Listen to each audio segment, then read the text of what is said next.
also speaks about he has a home age and then he also has a football age.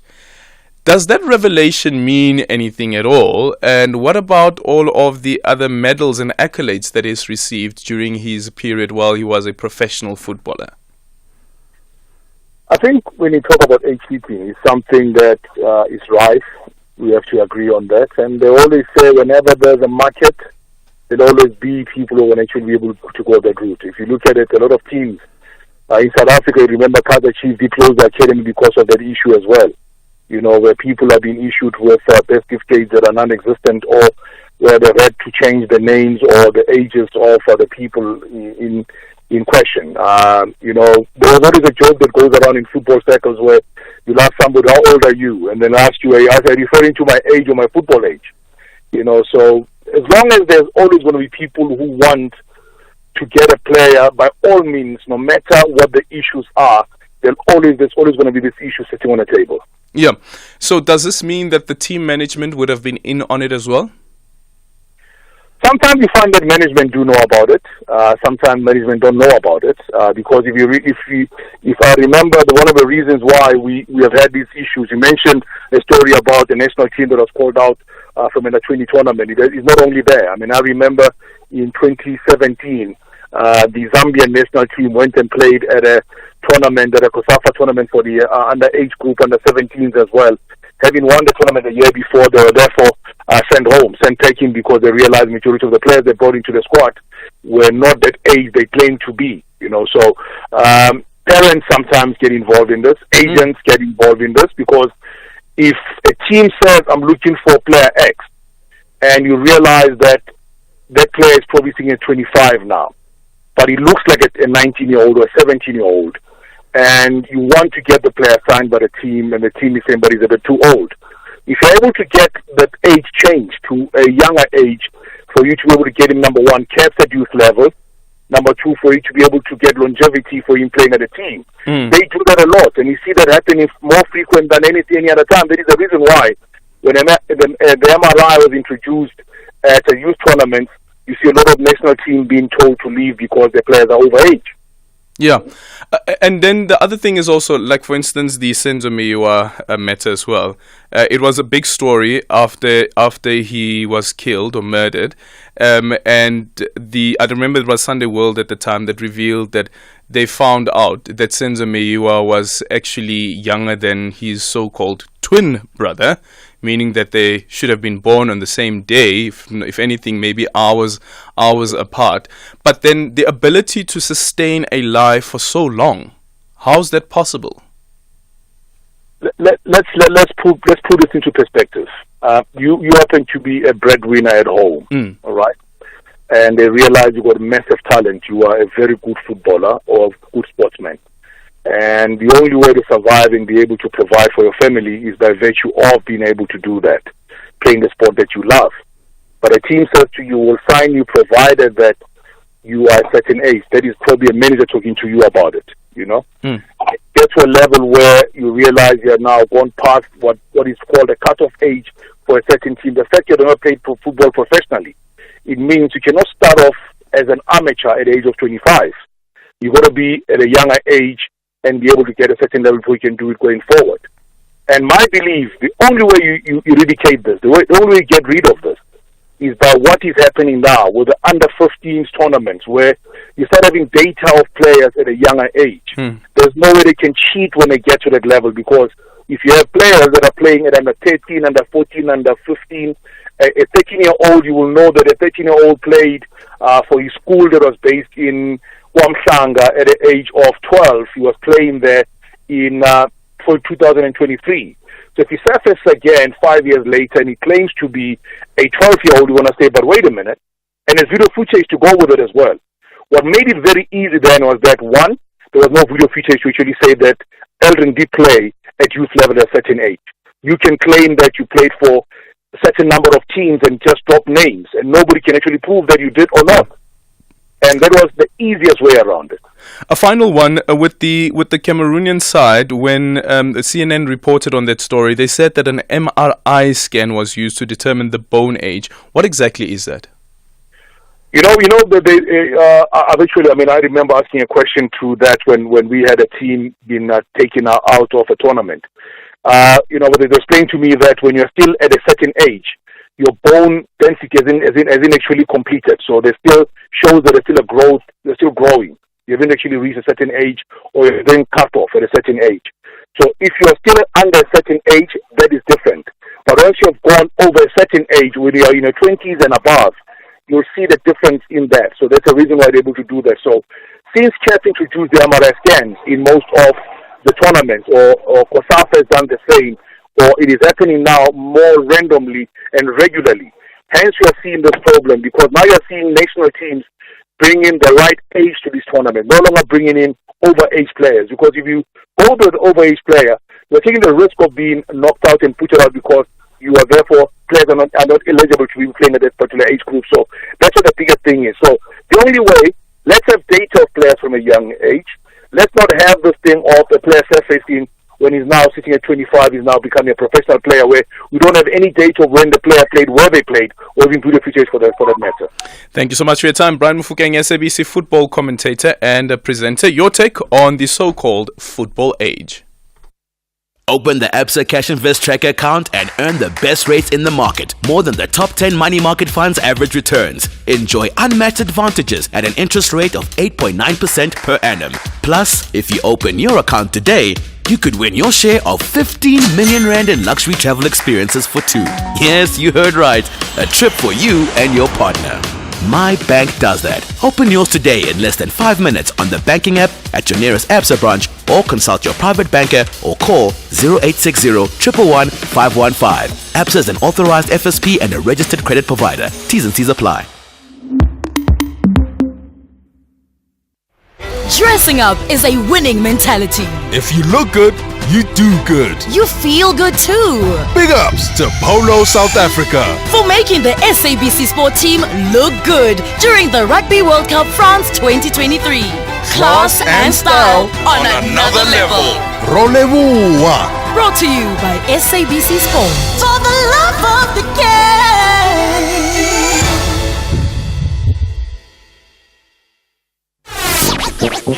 Don't miss out on the SAFM Playwriting Competition. To enter, visit safm.co.za. From the menu icon, select Competitions. Click on the SAFM Drama Playwriting Competition. Read the T's and C's of the competition. Check out the competition's Q&A. Fill in the entry form by clicking the link provided. Email your script to drama@safm.co.za. For further information, email drama@safm.co.za. Entries close on the 22nd of January 2024. SAFM, leading the conversation.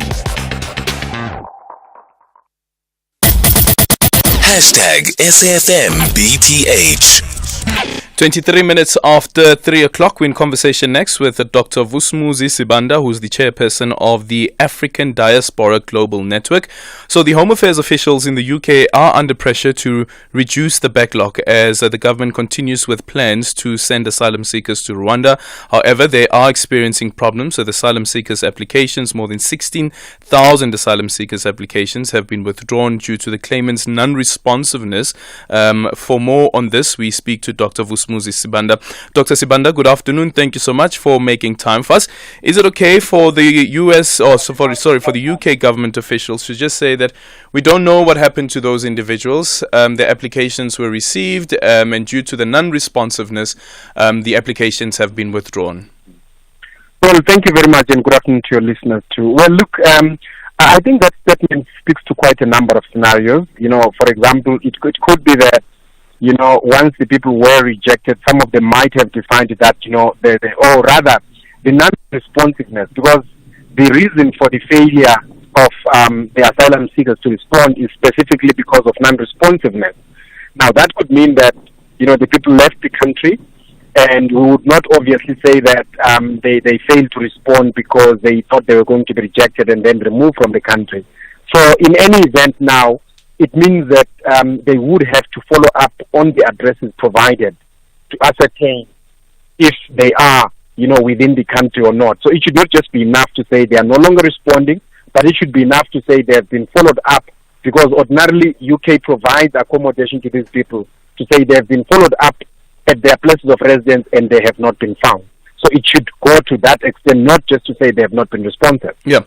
But what's the turnaround time as per legislation around processing the applications? And could there be one of the reasons for the non-responsiveness is because the backlog that the office is dealing with, and for that reason perhaps you might find that some people have decided to go and look for opportunities somewhere else?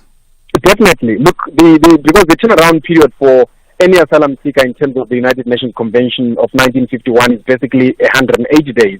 So if that turnaround period has come and gone and people's lives are still stagnant, because remember, for as long as you have not been finally independent, it means that very little can be done. But of course, it should be slightly different in the UK, for the same fact that in the UK, there are provisions, you're given an allowance, to the extent of about 105,000, pounds, per annum and accommodation. So those would not be as hard, felt or dealt with as what happens in our African countries. So, but in any event, because people don't want to stay for a long period of time without knowing where their lives are going, and as you can see that response is a response that is given to the fact that there is a backlog, and the Prime Minister was responding to the question that says, look, you've not been responding, you have not finalized the backlog. So those people that were in the backlog could, of course, have left the country. And that could be the reason. And that's why maybe there is no answer as to where these people are. Yeah. Let's quickly then look at the plan to send applicants, refugee applicants, to Rwanda to have their asylum application being processed there. The UK Supreme Court have said that it is unlawful. It is an unlawful scheme.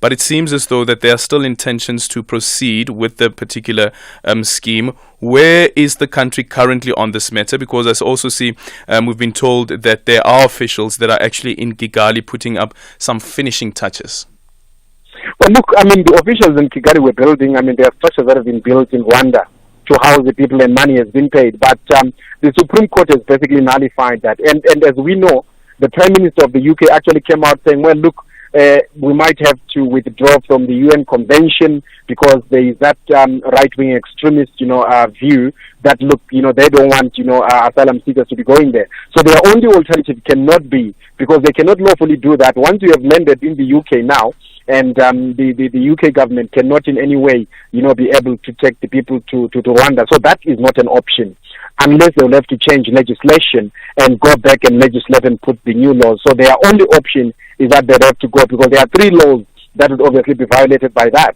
So the government does not have a leg to stand on unless they withdraw from the UN, Convention of 1951. So anything else is just still at the moment it is wishful thinking, because the Supreme Court of appeal has said that is unlawful, and they can't do that unlawfully, and because then they will be held to be in contempt of court, and that will encourage everyone else.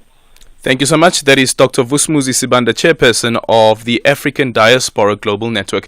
0614-104107. You can also drop me an X at Aldrin Sampear, and our studio line is 086 000 2032.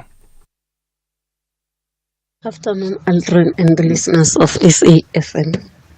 It's Shoni in Limpopo. I would like to comment on a former Judge Shengwemwe, the issue of CR17. It is very strange and then sometimes surprising, because he's not the first president who was funded. Who funded President Mandela, the late President Mandela? Who funded Thabo Mbeki? Who funded Jacob Zuma? And then yes, who funded Cyril Ramaphosa? I think because there was no policy of disclosing who funded who, why can't we leave it and then focus on the coming elections, that we want to know who funded who? I think when we personalize things, we end up making the sensitive matter to lose its fame. It's 3:30. It's time for the news headlines with Nomalizo Mandela.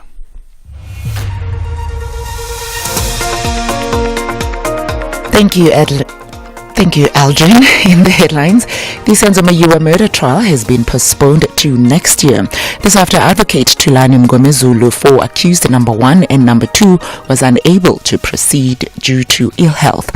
In other news, Electricity Minister Josientsu Ramokgopa says he's confident that once the emergency reserves are stabilized, the intensity of load shedding will go down at least by the weekend. Ramokgopa was addressing the media during the handing over of 450 gasoline generators donated by the People's Republic of China. And Save the Children charity says at least 23 people have died in a new cholera outbreak that hit communities displaced by recent flooding in eastern Ethiopia. I'll be back with more details on these and other stories at the top of the hour. SAFM, guiding you through the rush hour traffic. And let's see what's happening on the roads with Rob Byrne. Good afternoon. Yeah. Very good afternoon. Our top story is Joburg's M1 South. The Willie Mandela Drive off-ramp is closed. There's been a crime scene much earlier today, and that's causing absolute chaos. You've got a queue that extends from Rivonia down passing Willie Mandela. You realise you can't get off, so you've got to sit in a very heavy queue then all the way down to the exit at Malabongwe Drive. If you're coming from Buccleuch, you want to get towards Four Ways, one of the options would be just to take the Mike 1 and off-ramp and go back up at Woodmead, take Vic Coppin Road, or come off at Rivonia. The Rivonia Road off-ramps and the run through to Vic Coppin very heavily congested as well, but it's going to beat you having to go all the way down to sort of Randburg once you miss the Willie Mandela off-ramp. So major problems there.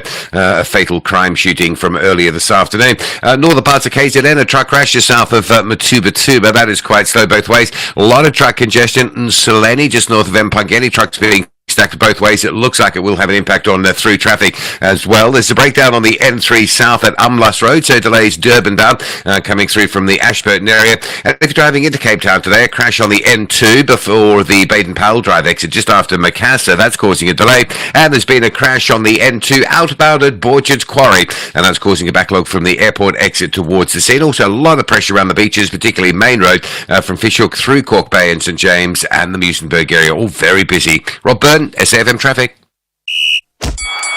This is SAFM Sports with Tumi Nkgapele.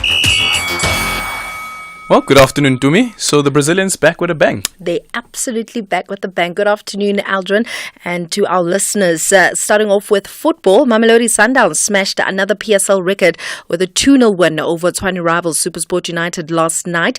And coach Rulani Mokoena yet again credited his star-studded side. The DStv Premiership victory win over Matsatsantsa was their 9th in a row since the start of the current season, surpassing a milestone set by Kaizer Chiefs 9 years ago and becoming the first team to do so. Downs make it look easy, but Mokoena insists that it's the hours that they put in. How do we do it? Well, you need good football players who are good human beings, and it's not always nice talks. We have to push. But it's my job. I have to do my job. I'm paid to help the team to get results, and unfortunately, I sit in a position where I'm extremely privileged, where I work with very good players. Elsewhere, Liverpool attacker Cody Gakpo is expected to start up front as Liverpool hosts LASK in the Europa League as he continues his competition with informed Darwin Núñez, with UEFA rules stipulating that a player must join the manager for any pre-match press conference in Europe. It gives an early hint at the starting lineup. Yeah, I think he's doing great. And then, what you say is it's like a competition, but I think we both have to just keep working hard and being the player we can be to help the team as much as we can. Meanwhile, Deputy Minister of Sports, Arts and Culture, Nokawe Mafu, has called on the South African Football Association to stick to its promise of starting a professional women's football league. When Banyana returned from the FIFA Women's World Cup in New Zealand and Australia a few months ago, commitments were made by SAFA that the professionalization of women's football is linked to their bid of 2027 FIFA Women's World Cup. However, the association, having since withdrawn from their bidding for the 2027 showpiece, Mafu says that they will still hold SAFA accountable for implementing this. Look, the professionalization of the football in the country for women is something that we are very clear about. We will make sure that we hold them accountable, both as government and the eminent persons group that has just been appointed has got that obligation as well. Because for us, the importance of making sure that the women's football grows in the country is linked to the professionalization. If you're not professionalizing, then what are you doing at the whole point? So yes, that issue is still very critical to us. Then SASCOC High Performance General Manager Leon Fletcher has addressed the confusion surrounding the Olympic Games qualifying criteria. Fletcher says that SASCOC does not select athletes, but federations submit names of qualified athletes, with the Olympic House then assembling the Paralympic and Olympic Games teams based on the federation's recommendation. However, meeting the qualifying criteria does not guarantee inclusion unless the federation submits their names to SASCOC. Okay, perfect. I'm glad you asked that question because it always gets us in trouble. So right now, the International Federation and Olympic Committee's qualification criteria is what SASCOC uses as a minimum. However, nothing stops the National Federation from making that tougher. As SASCOC, we're not allowed to, post the 2019 Special General Meeting, where the General Assembly said we, as SASCOC, don't have the right to change that policy, but them as national federations do. So that means if someone qualifies in swimming, swimming has the right to adjust the qualification criteria, but they can't make it easier than the IFNOC, because that's the bare minimum to qualify. You can't go beyond that. But they, for example, Moving on to rugby, Leicester Tigers are hopeful that Jesper Visser will commit his future to the Premiership club, with the World Cup winning Springbok number 8 set to snub a move to Stade de France. According to widespread reports, Visser had been in talks or advanced talks about a move to France after his impressive form caught the eye of the top 14 outfit. The 28-year-old played a pivotal role in Leicester's league triumph in 2022 and has been capped 27 times by SA, including a World Cup final appearance off the bench against the All Blacks. With that said, it's a wrap from my side for now. I'll have more in the next hour. For SAFM Sport, I'm Dumin Khapele. Ford is turning 100, and there's never been a better time to buy a brand new Ford. We're giving away 100 vouchers worth an amazing 50,000 Rand each, and the sensational grand prize of us paying for one lucky winner's Ford. It's the celebration of the century. Visit a Ford dealer, buy a new Ford, and win. T&Cs apply. Richards Bay FC and Stellenbosch FC can already smell the final of the Carlin Knockout Cup. However, only one team will progress. The Natal Rich Boys are confident they will keep their fans delighted, but Stellies believe they have a master plan to grab the graduation certificate to the final. Catch the Carlin Knockout Cup semi-final clash, Richards Bay FC versus Stellenbosch FC, on Saturday 2 December at 2:30 p.m. live on SABC1 and SABC radio stations. Also available on SABC Plus and SABCSport.com. Hashtag We Love It Here. Brought to you by SABC Sport. For the love of the game. Thank you for joining us at the SABC M1 Studios in Johannesburg on SAFM 104 to 107 FM, on Facebook, X and YouTube channels for our inaugural public lecture, delivered by the former Chief Justice Mogoeng Mogoeng. SAFM, leading the conversation. You are listening to Aldrin Sampear on SAFM. 0614-104-107. You can also drop me an X at Aldrin Sampear, and our studio line is 086-000-2032. Aldrin, the former Chief Justice Mogoeng Mogoeng have been bold enough to criticize the president and the private sectors when it comes to corruption. And what I learned from his lecture is that ANC, not just Ramaphosa, ANC is no longer fit to run our country. What we experienced from Thabo Mbeki, Jacob Zuma, and now with Ramaphosa, this is enough. I think ANC must get out and find a suitable organization to run our country. Kashnam Kasindabi Village, thanks. Hi Aldrin, just to tell you how the MRI shows the bone age is that before we have solid bones, our bones have these little areas of just cartilage. Cartilage is soft, bones is hard, and at certain ages, certain of those softer spots turn into bone, and so you can look on an MRI, which will show you if there are any soft spots still in where the growth plate is on the bone, and then you'll be able to tell if this person is fully matured or if they are still growing. And then they can even work back and say, depending on how big the gaps are, how old the child is. Interesting. I don't know. Are you able to tell when, or just to give us an indication when exactly that, or round about which age group that cartilage then changes into bone, if possible? I'd love to hear that. Probably going to do some more research on this MIR scan. Let's go to Mudisa, who's joining us from Mabatu. Good afternoon. Good afternoon. It's Mudisa. Mudisa. Oh, apologies. Good afternoon, Mudisa. Fabulous. I really enjoyed your way of calling your fellow members to order last night. Even the honorable sound of to understand that there must be order.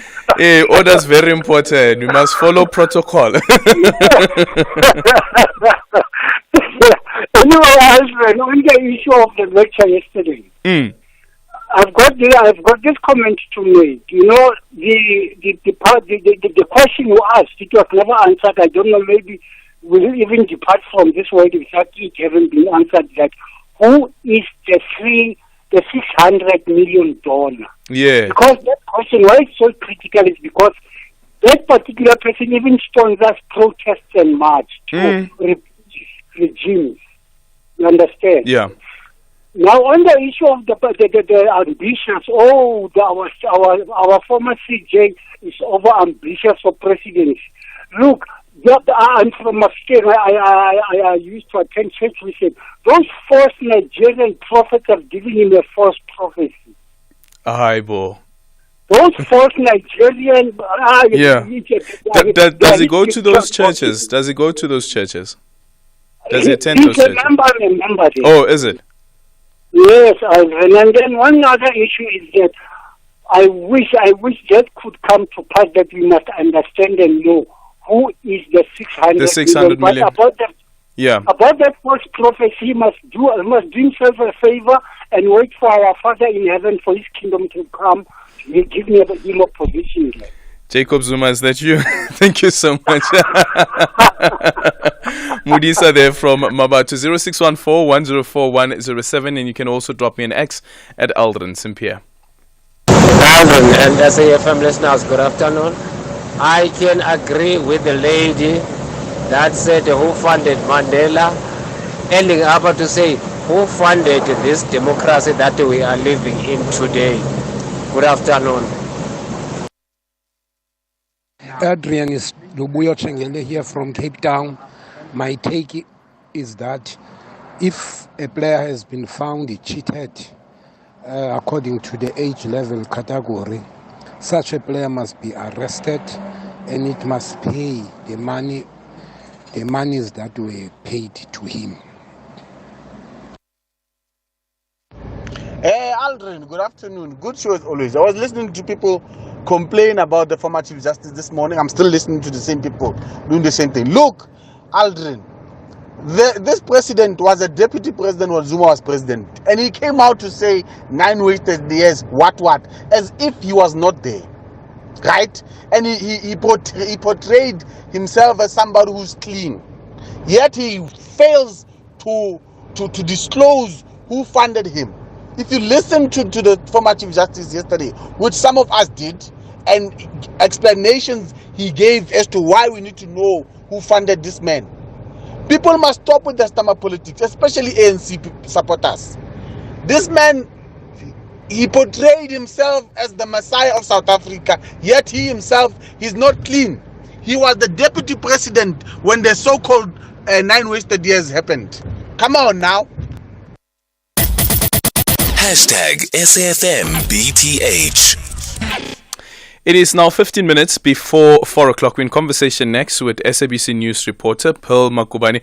Perhaps, Pearl, even the last time that we're speaking to you about the Senzo Meyiwa murder trial for this year. So the Senzo Meyiwa murder trial has been postponed to next year. This is after Advocate Thulani Mngomezulu for accused number 1 and 2 was unable to proceed due to ill health. Mngomezulu was busy cross-examining witness and lead investigator Brigadier Bongani Gininda.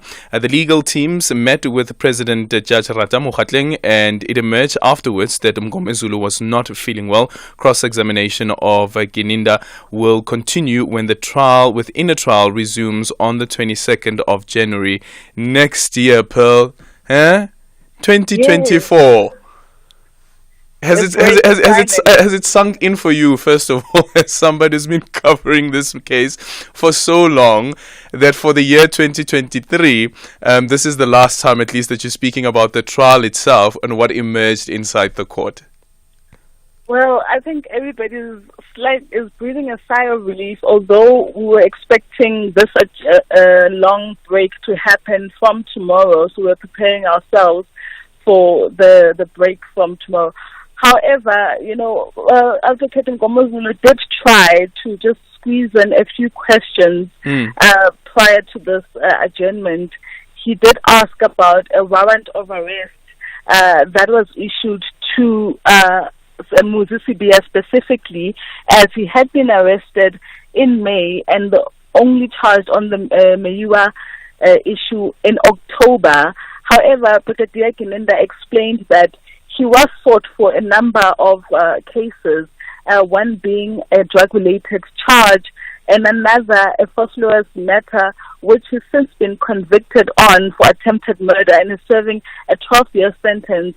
And we know that he's also back in court tomorrow for a different case relating to a Tembisa drug charge, which he was initially sought for, which was the first warrant of J50 that he was served with on the 30th of May 2020. And so when the trial resumes on the 22nd of January, what would be critical? Well, it's still Gininda back on the stand. We could tell that Mngomezulu was a bit all over the place. His questions weren't formulated properly, and he wasn't as sharp as he usually is. So when he mentioned that he was not feeling well, I guess even the judge made remarks to say that even yesterday you were not feeling well, hence you thought I was interfering, and it was just a quick joke. So we are hoping that he'd be sharp. He'd have gone through all the notes that he needed to go through, because he was criticized as well for not going through the J50 itself and the docket properly prior to the cross-examination.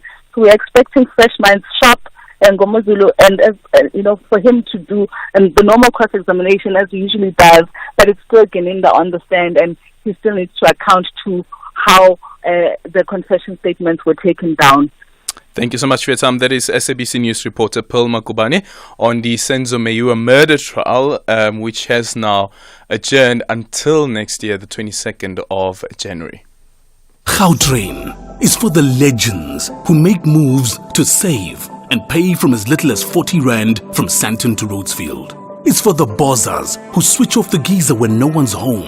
And for our clever who get that there's food at home means exactly that. So when it comes to travel, make moves that save and pay from as little as 40 Rand from Sandton to Rhodesfield Station. Gautrain, for people on the move. Have you ever noticed how unique the rugby ball is? You should check out Head High. The rise of junior rugby stars Mana and Tai.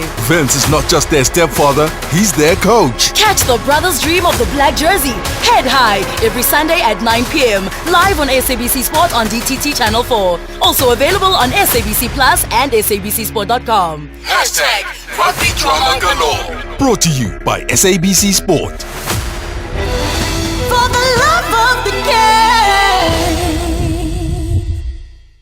This is Aldrin Sampear on Beyond the Headline.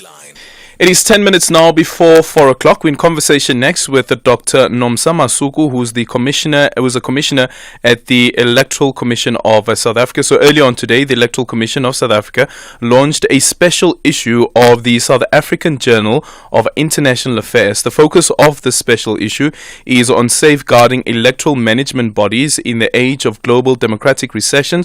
Also today is the Commission's release of the second quarter disclosure report for the 2023-2024 financial year. According to the report, 6 political parties made a total declaration amounting to around 41 million rand and 93,473 rand and 53 cents. So we speak to Dr. Nomsa Masuku around that, but also looking at this Journal of International Affairs. Dr. Masuku, good afternoon, and thank you so much for making time for us. Good afternoon to you, and good afternoon to all your listeners. When we speak about the democratic recession, what exactly defines a democratic recession? It has a couple of features. Most notably, it is where you see a reversal of democratic gains. So you see the move towards autocratic regimes. You see an erosion of human rights. You see a weakening of states. You see a decline in civility in political discourse and political business, etc., etc.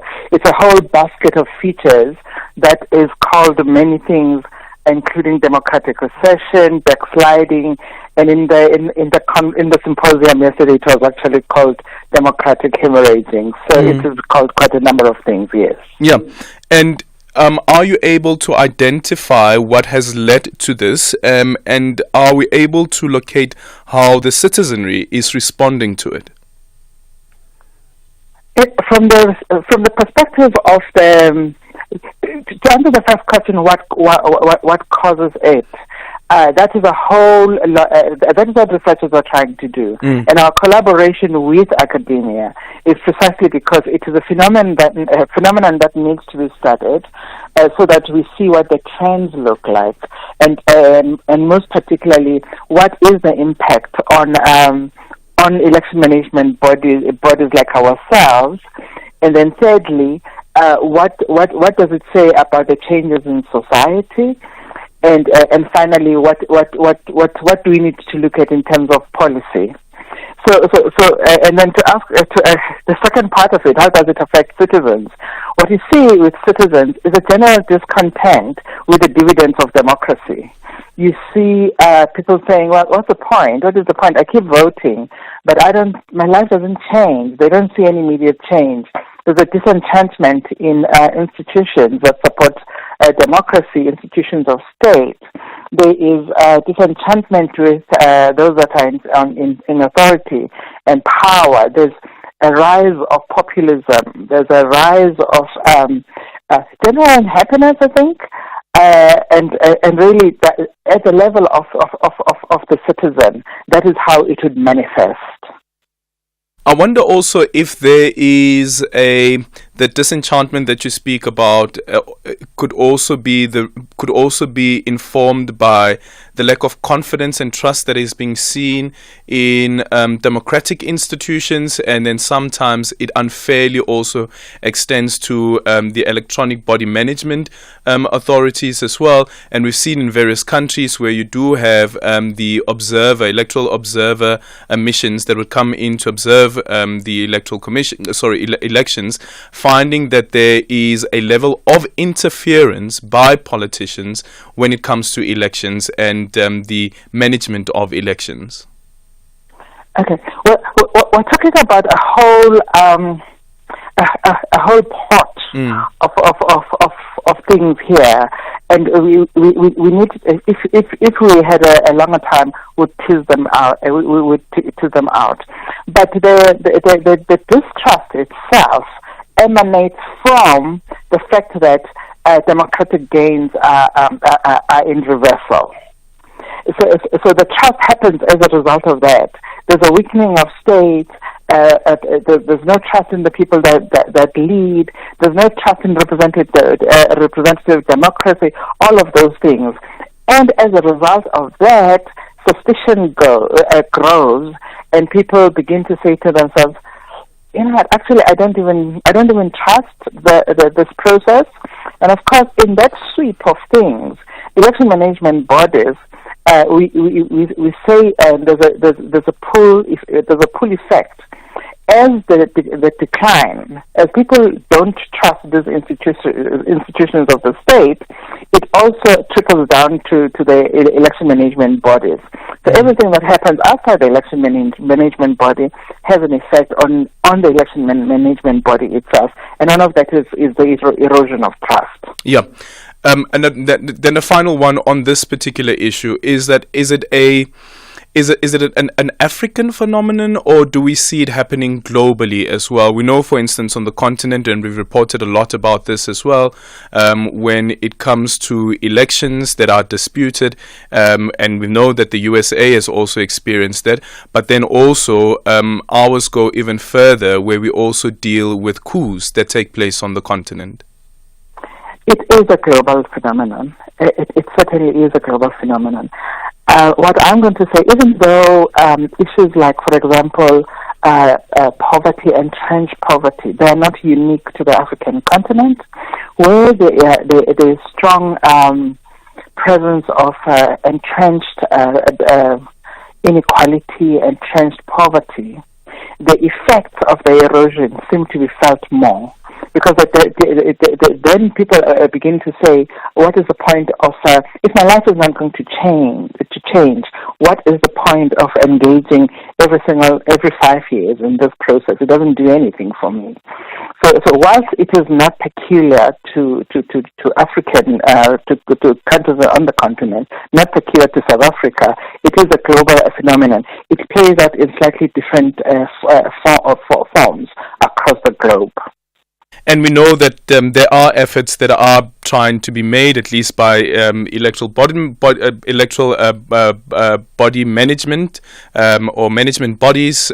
For instance, here in South Africa, we have a Party Political Funding Act, and part of it, and at its core also, is the issue around transparency. And the second quarter disclosure report has now come out, and we see that only 6 political parties have had donations that are declarable. And questions that some people raise is that could there be a manipulation or circumventing of the act, where you find, for instance, some parties like the EFF. I see now that Rise Mzansi has also made the same call, calling on its funders to fund below the 100,000 rand threshold, so that they don't have to declare, because on the other end, the accusation or the concern that they raise is that some of the funders are scared that they could find themselves being pushed into a corner by the governing party. You know, Adrian, you are touching on a point. There's only so much that an election management body can do. First of all, from the perspective of making the law is made by legislators, and we implement the laws in our various jurisdictions. In South Africa, we have the privilege of having quite a substantive input when a law is going to be passed that impacts upon the business of the electoral management body. However, that said, I think it is important to say that generally democracy and its processes relies heavily on a certain level of goodwill. It is a sad time when people look at the environment and say, well, I am also going to just make sure that my donations are below the threshold so that I don't report. In the world that we are trying to foster as election management body, as the Electoral Commission of South Africa, is a world where the inclination of the players, both the givers and the recipients, the political recipients, feel they have to account to the citizens. They have to account to voters. And therefore, theirs is not to look for ways of gaming the system of reporting. It is to say, here I am worthy, this is what I am doing. But because of this growing discontent, And this we are building systems around us that are based on behaviors that are just not conducive to where we want to go as a country, as a continent, as a world. Those kinds of behaviors then trickle down into, well, I can game the system. So in other words, you do just the minimum so that you don't have to report. That spirit is very, very dangerous. Just quickly in conclusion, Dr. Masuku, are there any other concerns that the Commission has picked up when it comes to the declaration of party political funding? One of the issues that concerns us is that smaller and I know that political parties do not like being called either small or really tiny. They don't like to being called, but for the purposes of this discussion, I'm going to call them smaller parties. So they are not represented in any of the legislative structures. They have an issue with the rigors of the Act. So the rigors of the Act, for example, say that your statements have got to be audited, your financials have to be audited, and that costs quite a bit of money. And what we're finding is that the smaller parties and those that are small operations, they find that it's quite costly to do that. They don't have the resources just to sustain themselves. Never mind making sure that they don't fall foul of the law. So that is a concern for us, because as an election management body, we can't circumvent the law. Thank you so much for your time. Dr. Nomsa Masuku is a commissioner at the Electoral Commission in South Africa. It's a minute after 4. It's time for the news with Nomaluzo Mandela. Good afternoon. Independent and impartial. This is SAFM News. Thank you, Aldrin. Top stories this hour. Mayua's trial within a trial postponed to next year. And new cholera outbreak kills 23 people in Ethiopia. Good afternoon. The Senzo Mayua murder trial has been postponed to next year. This after advocate Tulani Mgomezulu for accused number 1 and number 2 was unable to proceed due to ill health. Mgomezulu was cross-examining witness and lead investigator Brigadier Bongani Gininda. After the legal teams met with presiding judge Rata Ramkhwatling, it emerged that Mgomezulu was not feeling well. Cross-examination for Gininda will continue when the trial within a truck resumes on the 22nd of January next year. Here's presiding judge Rata Ramkhwatling. Mr. Mgomezulu advises the court that he is not feeling well, or he is ill, and consequently he says he is not able to continue this year with this matter, but he says he'll probably be feeling okay next year, January. Okay, for those reasons, this court has got no choice but to postpone this matter. The Department of Social Development has denied claims that the Gender-Based Violence Command Center has collapsed. This after the center, which was previously run by Vodacom, has now been awarded to an embattled company, Brilliant Telecommunications. It is alleged that the company is being paid 40 million rand per month. The department spokesperson, Lumka Oliphant, has denied the allegations and said that they pay the IT company 1.2 million per month. She says although there are issues with the current service provider, the center is still running efficiently. Number one, the command center was able to geolocate you. Secondly, we had a USSID and a Skype. So there have been elements that they could not be able to do for us, which we are now dealing, as part of the contract. Things between us and the service provider have not been so easy. There were stuff that they were not able to do, but I challenge you to call the command center now. The command center is working. Oliphant added that they are working on resolving issues with the current service provider. There is a project team that we have put together as a department to make sure that this is done. So at the moment, I will not have the numbers or the dates, but I know that this particular issue has always been on the table, that we need to make sure that it is resolved, because we all understand that there is no way that the service cannot happen. Electricity Minister Khosientso Ramokgopa says he is confident that once the emergency reserves are stabilized, the intensity of load shedding will go down at least by the weekend. Ramokgopa was addressing the media during the handing over of 450 gasoline gasoline generators donated by the People's Republic of China. The official handover was at Pietermaritzburg in the Midlands of KwaZulu-Natal. These generators will be distributed to public service facilities nationally. This happens at a time when the country is battling rolling blackouts. Ramkhopa elaborates. The fact that there was significant depletion of our emergency reserves, the reserves have recovered, and we have seen that we have lowered the degree and intensity of load shedding. And one of the things that has been a bright spark is that we've been able to return the units much earlier. Kusile Unit 2 in the midst of Stage 6 has come back to give us an additional 800 megawatts. So once we stabilize the emergency reserves, I'm more than confident that going into the weekend, you'll start seeing that the intensity of load shedding is going to go down. Ramkhopa added that government is working hard to seek other alternatives to end load shedding. As you resolve the bigger question of ending load shedding, you need some alternative supply, or if you like, some solution that will ensure that there's uninterrupted supply. And on the sidelines of the BRICS, when the President Xi was here, we signed a number of agreements with South Africa and China, and one of those was to assist South Africa with emergency power solutions. And Save the Children charity says at least 23 people have died in a new cholera outbreak that hit communities displaced by recent flooding in eastern Ethiopia.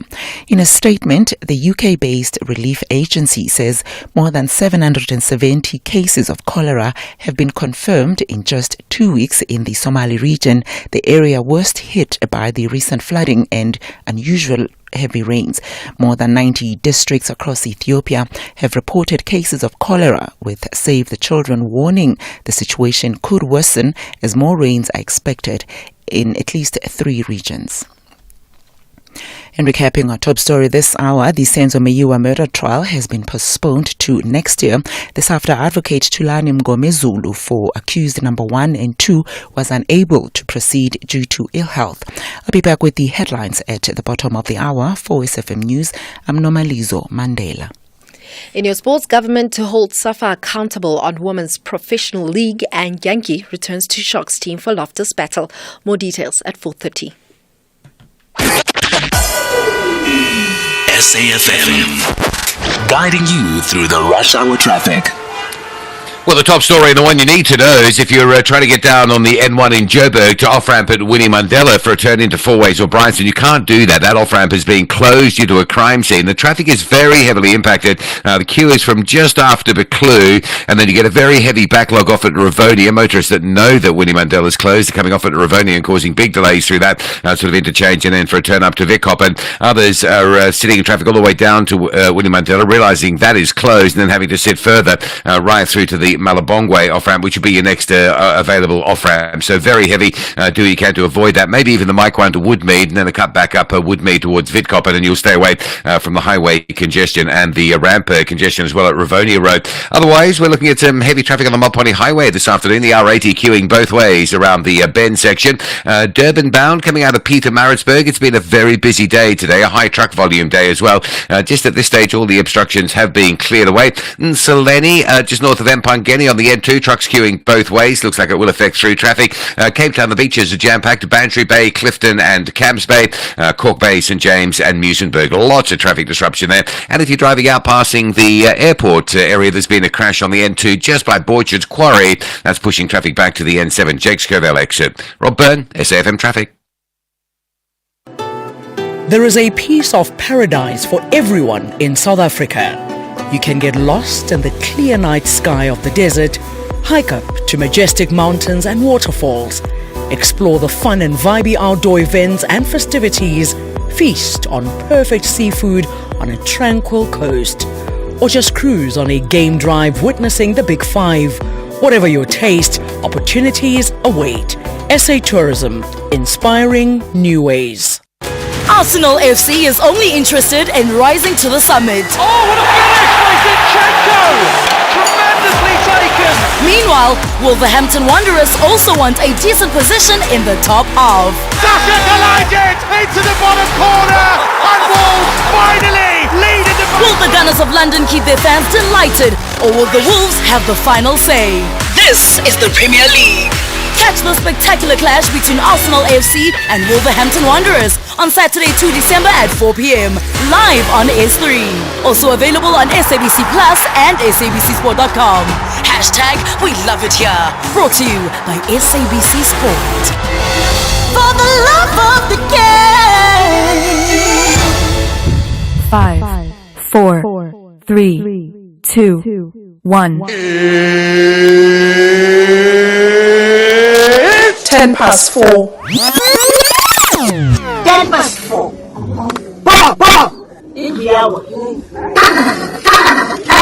This is Aldrin Sampear on Beyond the Headline.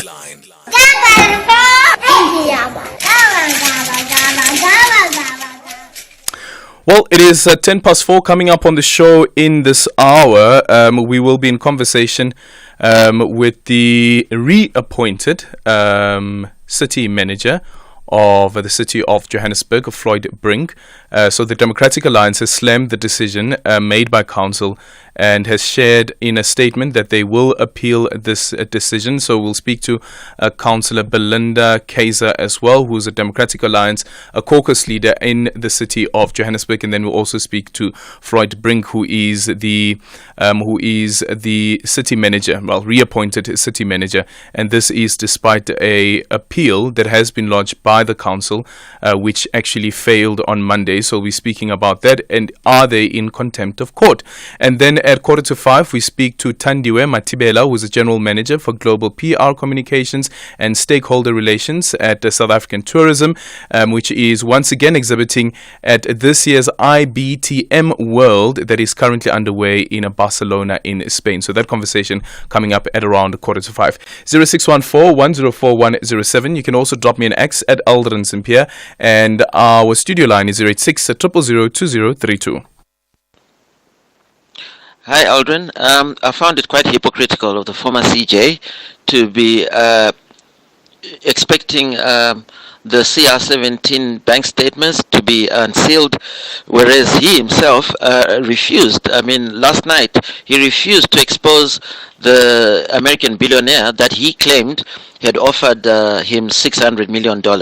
So that's very hypocritical, and I fear that if this former CJ was to turn into politics, he would also be an insincere politician. Thanks, Farai. Good afternoon, Aldrin Sampear. Former Chief Justice Mogoeng is justified to say that Cyril Ramaphosa must unseal the bank statements. When Cyril came to power, then he portrayed himself as a Mr. Clean guy. So he portrayed himself as anti-corrupt. So he must own up and then show us the statement if he indeed is anti-corruption.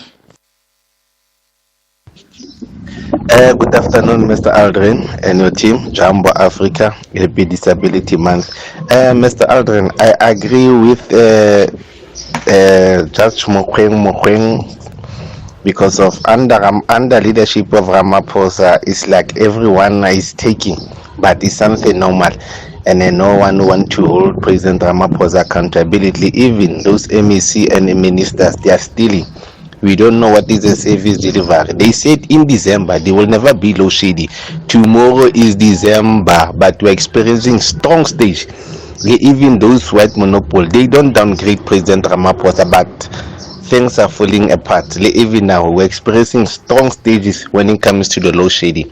So President Ramaphosa is failing us big time. He's pacey in Matlosan. Hi, Aldrin. Tusopala speaks audaciously that he also cheated on age, faking his ages. So that's how South Africa is. The criminal justice system and the law enforcement agency of South Africa, really these two items are very weak. He knows that he cannot be rearrested or something like that. And I would suggest that such exercises, they must be rearrested, those people. They cannot be left just like that. Thank you, Leah Nkuma. The only talk radio afternoon drive show that makes sense. Beyond the Headline with Aldrin Sampear, right here on SAFM. It is 15 minutes now after 4 o'clock. We're in conversation next with Floyd Brink, who is who's the city manager of the city of Johannesburg, who's been reappointed. The Democratic Alliance has slammed that decision made by the council and has shared in a statement that they will appeal this decision. Let's quickly now speak to Floyd Brink, and after that we'll speak to DA Councillor Belinda Kaiser, who'll be joining us a bit later on. Floyd, good afternoon, and thank you so much for making time for us. Good afternoon, Aldrin, and good afternoon to your listeners. Thank you. The Democratic Alliance is arguing that the council was in contempt of court and therefore also arguing that your appointment or reappointment is unlawful. What's your take on it? Look, Aldrin, I wouldn't want to really venture into business of council as well as some of the statements that have already been made by the executive mayor of the city of Johannesburg. But it's safe to say that indeed the report was tabled yesterday, and it's in terms of a specific section within the Municipal Systems Act, which is Section 59.3, which clearly allows for council to be able to review its own decisions. So that particular section within the law, it clearly stipulates what it is that can be and cannot be done. So council can either confirm, they can vary, or they can revoke a specific decision subject to any rights that may have accrued to a person. And that particular 59.3 in terms of the Systems Act was also well mentioned and well covered in the very same judgment by the acting judge. And that, if you had to look at the judgment itself, you'll pick that up at paragraph 38 of the judgment. So that is part of how that particular report was tabled. But then the appeal that was filed by the council, it was dismissed, right? Yeah. So there was the first initial appeal that was dismissed, and thereafter the report went straight into council. Sure, but if the appeal is dismissed, doesn't that mean that council can't go ahead with the reappointment? Not necessarily. I mean, once again, I'm not a legal expert, but what it then means that the judgment then stands, then you go for the implementation of the judgment. So as per the legal advice and the legal counsel that we then received, you then go with the very same judgment, you implement that judgment. And in this case, the judgment was specifically focusing on procedure. The judgment did not focus on any substantive matters with regard to the criteria of the position, experience, qualifications, and that. It was only linked to the procedure that was followed in council in terms of Rule 64, which links to urgency items. So in short, Eldon, it linked to the fact that, one, when the report was tabled in February 2023, it was tabled as an urgency report. And the court has found that that particular urgency report should not have been tabled in that way, and therefore you should have tabled it as a normal report. So this time, you then had to remedy that same procedure by then going through the normal programming and then ensure that that particular report goes through the normal way and procedures as outlined. And therefore, you take the very same judgment and you remedy the shortfall in terms of the procedural flaws as mentioned, urgent versus normal, and it comes through as normal. It is a bit strange if the argument from your end, the city manager, is that now the appointment has been remedied through the report now being tabled procedurally, as you say. But then on the other end, you have the mayor of the city arguing that the High Court decision was malicious. Yeah, look, like I said, I wouldn't want us to really focus on the business of council. I'm in no position to be able to speak on behalf of council. I can speak on behalf of administration, service delivery, and the work that we do, and specifically the role in what it is that I should be doing in the city of Johannesburg. Okay. So when the mayor says that the city plans to appeal against the court's decision, What exactly is it that the city wants to appeal in the court's decision? Remember, at this particular point, again, I wouldn't want to speak on behalf of the mayor, but if I understood his statement correctly, there's no further appeals that will be taking place because already the very same report already served because you've now implemented the judgment.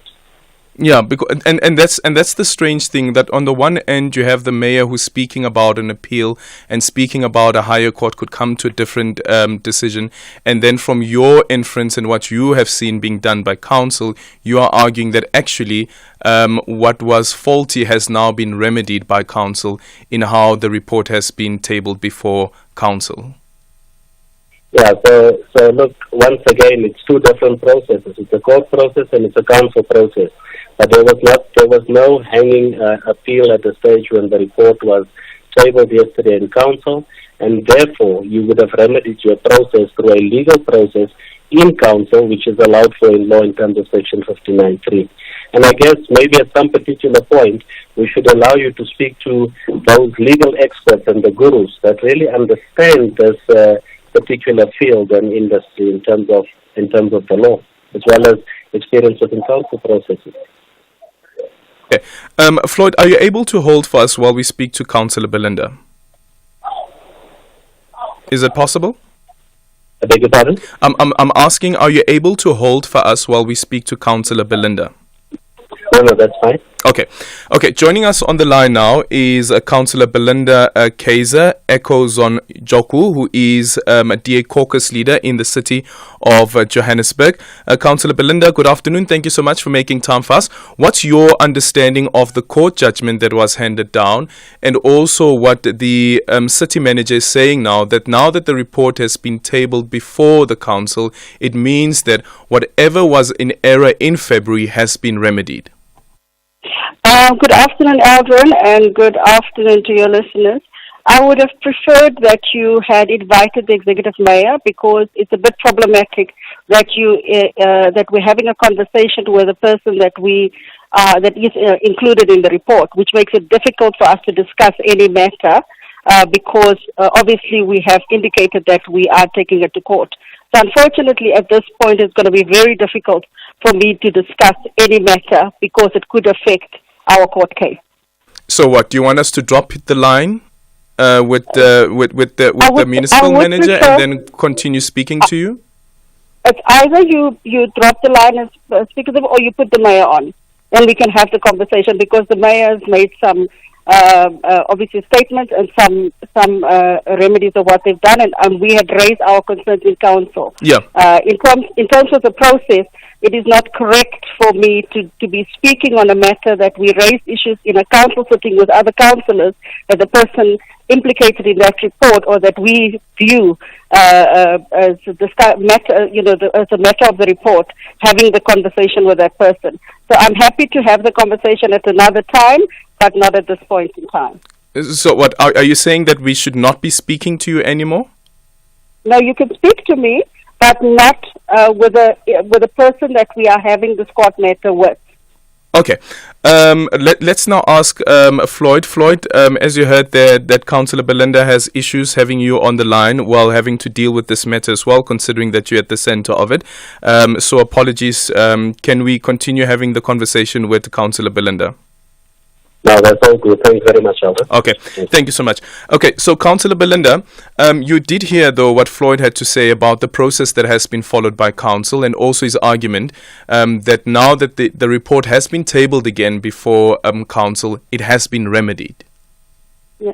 Unfortunately, I think whatever discussion the mayor and the city manager had, they probably not properly advised, because firstly, yesterday what we had raised in the in-committee meeting is the fact that the programming committee that sat on Friday was misled in terms of what the contents of the reports were going to be, that it's a report for progress report and not a report for any appointment with recommendations. So initially we already had a problem with it, because there was 242 pages that doesn't give people 30 minutes to go through exactly what is being recommended, and the details with the annexures. That's the first thing we had a problem with yesterday. Secondly, there's a court matter, a court judgment that was handed down on Monday, the 20th of November. That court judgment and the information, the contents of that had not been attached to the report. So our view is that the city is in contempt of court. They're giving conflicting messages, misleading the public, and programming as well. So there was clear indicators that the process was not correct, and there was no advertisement that has gone out, nor have the MEC appointed the acting city manager. Once the matter is in court, if they want to come back to council, they would have had to do the process of advertising the position, and then in the 10 days there would be an acting city manager appointed. Okay. Can I just quickly get clarity on the timeline here? When was the appointment made? The reappointment this is?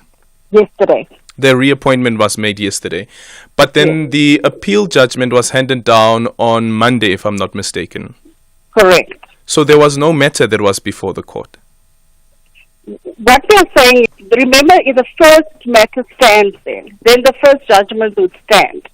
So you can't make a permanent appointment when there were clear indications that you need to put the advertisement out and re-advertise for the city manager. There was no re-advertisement for the city manager. Instead, they just brought a report, which we believe sneaked in, and that is why we're saying they're in contempt of court, because the first judgment, where it needs to be re-advertised, the process needs to be followed correctly, and that was not done. Okay. What's the Democratic Alliance's next step? We are going to court to challenge this, because we believe yesterday they were in contempt of court. They haven't. There's no advert that we have seen for a city manager that have gone out. Instead, we saw a report that was sneaked in with some of the judgments missing, some of the information missing, and basically just steamrolled the council with numbers, basically. Councillor Belinda, let me ask you this as well, and I tried to get some clarity from Floyd Brink as well, the city manager, but I don't think I got it. It is, on one end, his argument is that because the report has now been tabled before council, whatever the court had identified in the February process has now been remedied. That is what he says, and he says, therefore, there's no other outstanding legal matter. But then the city spokesperson, as well as the mayor, is speaking about appealing the matter to a higher court. Yeah, that is one of the concerns we've had as the Democratic Alliance as well, because there's conflicting information, and we felt that the city was very sneaky. They wanted to run a parallel process by going to the SEA, and at the same time sneaking in a report that hasn't followed due process under the guise that they are now rectifying the process, when they're not, because there's not been any advert for a city manager gone out. And as far as you're concerned, no acting city manager was ever appointed? Correct. Thank you so much for your time. That is Councillor Belinda Kaiser Ekozon Joku, who is the DA's caucus leader in the city of Johannesburg. And of course, early on, we're in conversation with Floyd Brink, who is the reappointed manager of the city of Johannesburg. It is an ongoing matter. I find it a bit strange, once again, that on one end, the city manager is saying that as far as he's concerned, whatever concerns that were raised in the previous judgment has now been remedied. But then on the other end, you have the city spokesperson as well as the mayor of the city saying that they will approach a higher court and they believe that a higher court will come to a different decision. Why would you want to go to a higher court if you've already remedied, if you believe at least, you've already remedied what needed to be fixed by following this particular process of filing the report and tabling the report before council? 0614-104107, and you can also drop me an X at Aldrin Sampear. I like to sell it, but want a good price for it. Where can I sell it? I'd like to sell it. I'd like to sell it. I'd like Whoa. You want to sell your car? Yes. Okay. Why do you ask? Well, because we'd like to buy it. We'd like to buy it. We'd like to buy it. We'd like to buy it. You want to sell it? We want to buy it. We buy cars. The best way to sell your car by far. Have you ever noticed how unique the rugby ball is? You should check out Head High. The rise of junior rugby stars Mana and Tai. Vince is not just their stepfather, he's their coach. Catch the brothers' dream of the black jersey, Head High, every Sunday at 9 p.m. Live on SABC Sport on DTT Channel 4. Also available on SABC Plus and SABCSport.com. Hashtag Rugby Drama Galore. Brought to you by SABC Sport. For the love of the game. Hashtag SAFMBTH. And it's time for the news headlines with Nomalizo Mandela. Thanks again, Aldrin. In the headlines, the government has hit back at former Chief Justice Mogoeng for his views on President Cyril Ramaphosa. During SAFM's inaugural lecture yesterday, Mogoeng said Ramaphosa had a duty to disclose who funded the CR17 election campaign, which led to him becoming both the ANC and president of the country. In other news, the Senzo Meyiwa murder trial has been postponed to next year. This after Advocate Thulani Mngomezulu for accused number 1 and number 2 was unable to proceed due to ill health. And Indian Prime Minister Narendra Modi has defended his country's record as its G20 presidency comes to an end today.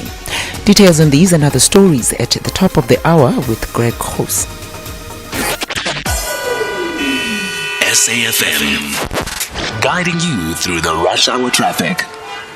Well, big troubles in the northern parts of Joburg today. The N1 South off-ramp to Winnie Mandela Drive remains closed. There's been a crime scene much earlier today. The off-ramp has been closed for hours, and it's causing absolute chaos. You've got very heavy traffic on the N1 from just after Buccleuch all the way down to Malabongwe, which is your first exit after you realise Winnie Mandela's shut. And it's causing a big delay because of the onlookers on Winnie Mandela going north towards the highway, and a lot of congestion around the Rivonia Road, Vidkoppen interchange as well. A lot of traffic coming off the N1 highway or struggling to get in or just looking for alternative routes. So really from sort of Sunninghill right through to Randburg, it really is absolutely jam-packed this afternoon.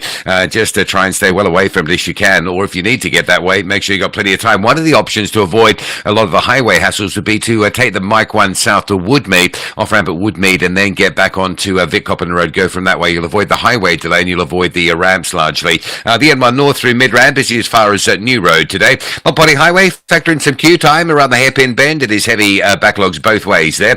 Durban looking generally okay. Bit of traffic between Mhlanga and the Kumashu exit, and then the usual backlogs from Umgeni down towards Spaghetti Junction. And Cape Town today just very heavy around the beaches. Camps Bay, Bantry Bay, Clifton, Muizenberg, Corkbats, all very heavily backed up around the beach areas. And a crash on the N2 outbound before the airport runway, slowing traffic on the way to Khayelitsha. Rob Byrne, SAFM Traffic.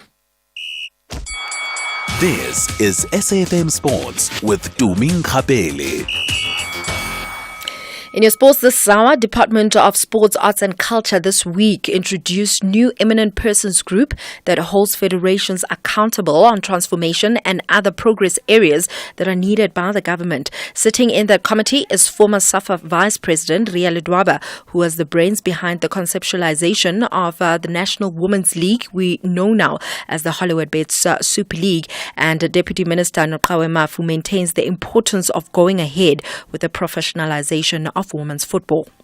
We are very clear about it, that it's something that when they come, we meet with federations from time to time, and we always ask them to report on progress on certain things. And one of the things that we always ask SAFA about, what is the plan? How far are you on the professionalization of women's sport? That one we are very clear about. We are not going to be dropping the ball. It is whether they bid in 2031, whether they bid in 2035, the point is professionalization of women's sport is critical. Elsewhere, Liverpool will be without first-choice goalkeeper Alisson Becker after he suffered a knock during a 1-1 draw with Manchester City on Saturday. And a win today for the Reds would ensure Liverpool's progress to the last 16 and put them in pole position to finish top of the group. The Reds sit top of the Europa League Group E with 9 points from their first 4 games. And Liverpool manager Jurgen Klopp has urged fans to treat their Europa League group stage match at Anfield tonight as a special night, as his side looked to seal qualification for the knockout rounds. Onto rugby, Apiwe Yankee has been returned to the Sharks team for Saturday's United Rugby Championship derby against the Vodacom Bulls at Loftus Stadium. The Springbok comes back to complete an international back three with Apalele Fasi and Makazole Mapimpi after missing last week's good win over the Dragons with a minor injury. This week it's Werner Kok, who was good on the right wing last week, who has been out with a hamstring injury. Then Bulls loose forward Nizam Kar admits that there are certain people in his immediate circle who still frown at his club of choice. Born and raised in Cape, Kar came through the Western Province junior ranks and spent 11 years with the senior side, including the Stormers, before 3 seasons abroad with the English Premier side Wasp. But instead of going back home, Kar became one of Jake White's signings in 2020 and returned again ahead of the current United Rugby Championship season. Never in the wildest dreams I would have ever thought of obviously playing for the Bulls. Growing up being a Western Province boykie there. But things change, careers change, and in the end of the day it's about you, your career, and like the silverware as well that you want to win. And a lot of times even my own family can't understand why I've joined the different shade of blue. To me it's obviously about the family and things like that is very important. Well, Kar is one of the leaders in the setup and was given the armband in the away win over Cardiff in week 4, with co-captain Marcel Coetzee serving a 3-match ban and Ruan Norkia unavailable. Well, that's it. It's a wrap from my side. For SAFM Sport, I'm Tumin Kapele. A loving partner shouldn't take away your choices. Your choice of clothes, your choice to wear makeup and cut your hair. A loving partner shouldn't choose your friends or choose how you spend your time. A loving partner shouldn't control who you speak to. If your partner is controlling your choices, it's abuse. Get help now. Dial Tears *134 *7355# or visit tears.co.za. An SABC supported initiative. The beauty, power, elegance and speed of horse racing. The passion at the heart of horse racing diligence. Where these magnificent creatures and their skilled jockeys compete for glory. Racing today. Catch it live on Mondays to Fridays on SABC Sport on DTT Channel 4. Also available on SABC Plus and SABCSport.com. #Horses of Great Character. Brought to you by SABC Sport. For the love of the game. Every person, no matter who you are, what music you're inclined to listen to, and what you do with your weekends, you need a weekend playlist.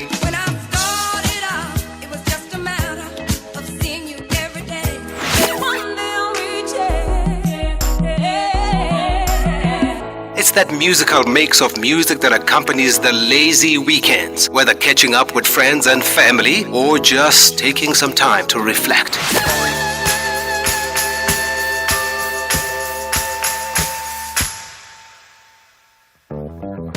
Tune in to The Soundtrack of Your Life with me, Ernest Pillay, Saturdays and Sundays, 1 to 4 on SAFM.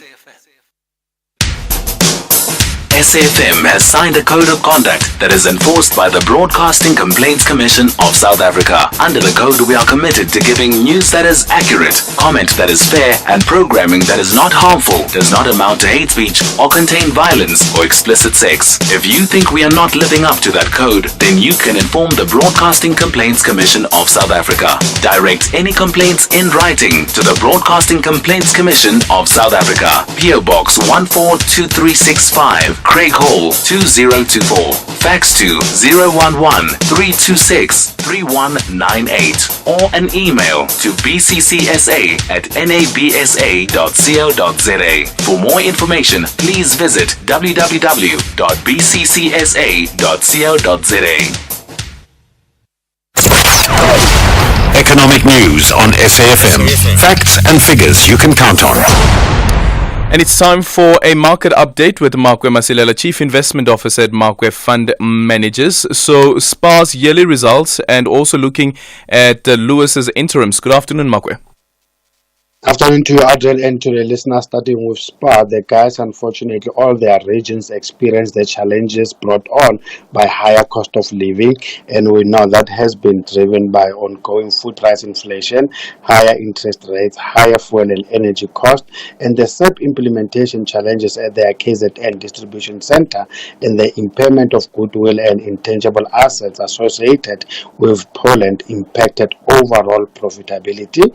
But the 1.4 billion which negatively impacted operating profit fortunately is non-recurring, and the turnover is up 10%, or part operating profit down 47%, just like profit as headline earnings per share down 47%, and obviously one cannot expect dividends, so no interim dividend declared, and the guys managed to open 79 new stores. And remember, Lowe's themselves, they also owns the likes of your Best Furniture, your UFO, and the sustained pressure on disposable income from higher fuel, energy, food, and borrowing costs is reflected in the continued slowdown when it comes to their cash sales, which negatively impacted the performance of the likes of UFO. Remember, there's no credit, there's only cash, and the credit sales up 19.5%, and the cash sales down 14.4%, and the credit sales now contribute 64.4% of the total sales. Before, they were only contributing 56.5%, and the guys opened 29 new stores. The total sales up 4.8%, revenue up 8.3%, and profit as headline earnings per share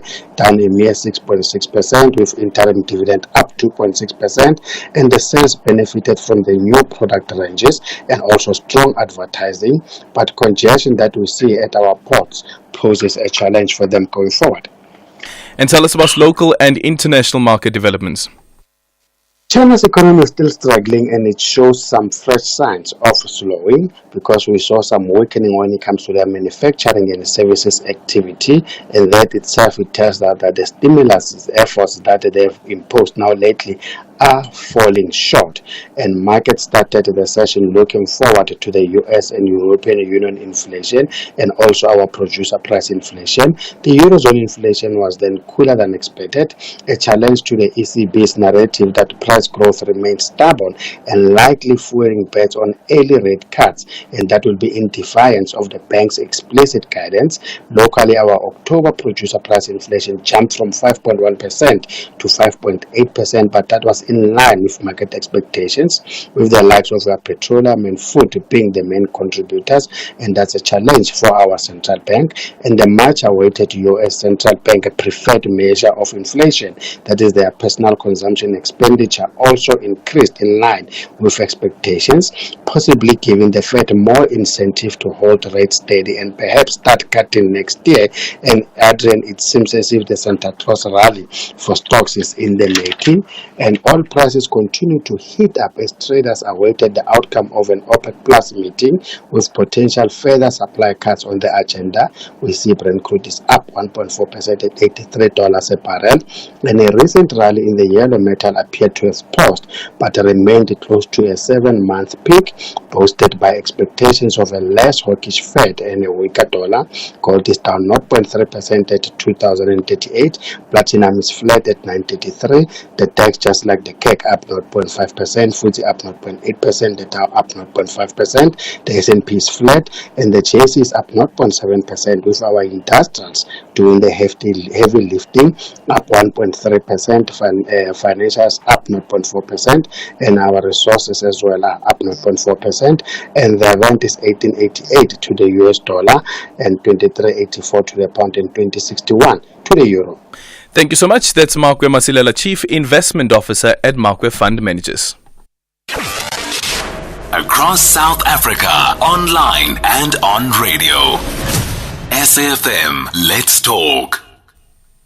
0614-104-107, and you can also drop me an X at Aldrin Sampear.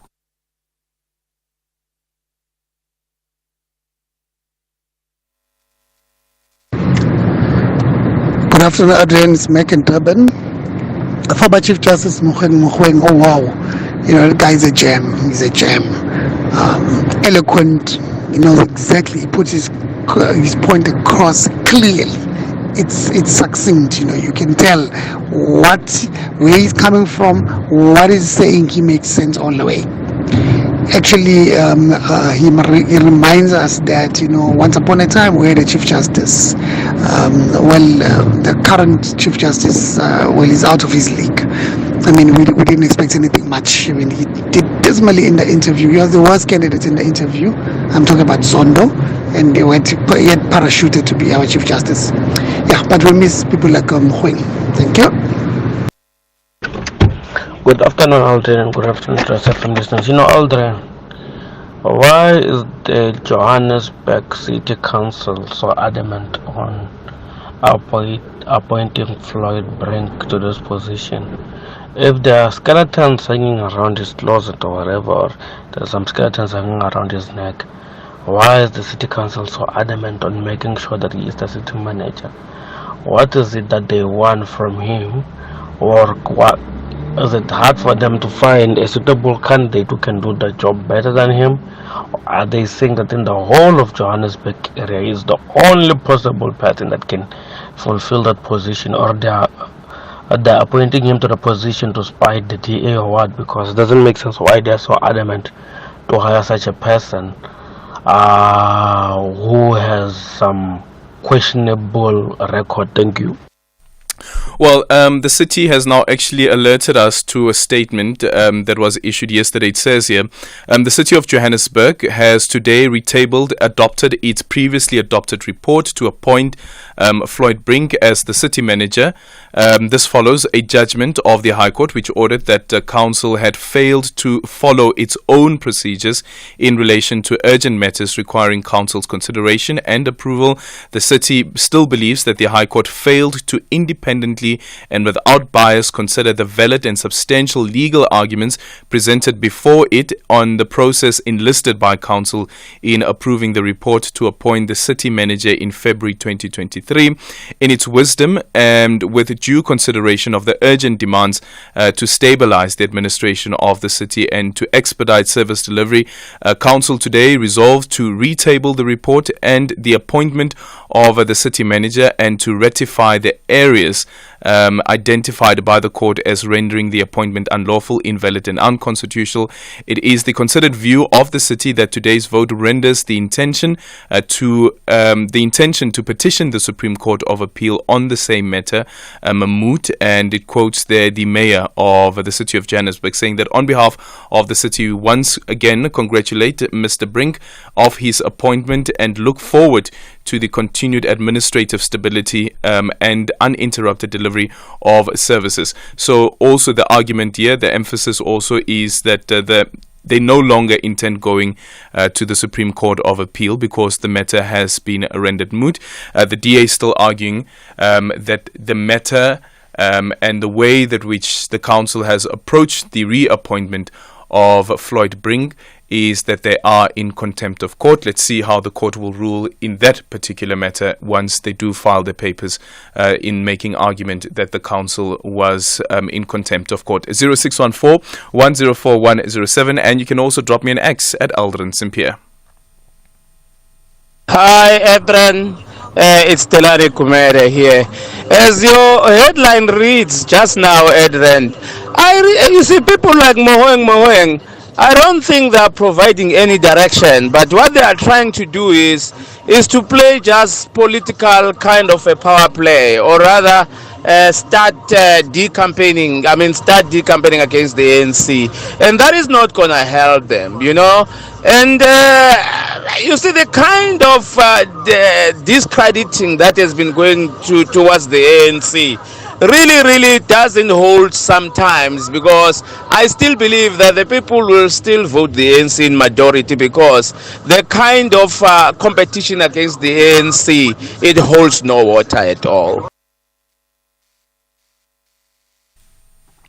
Okay, let's go to Gqeberha. Michaels, good afternoon. Afternoon, Aldrin. For me personally, I think Chief Justice Mogoeng is the most astute, intelligent man that we have. He's above reproach, ethically upright, morally upright, and he's not scared, and he's quite brave to speak truth to power. I don't think anybody does it better than he does it. And he said something very interesting yesterday. He said, until we tackle corruption in the private sector, we must not think we can solve corruption.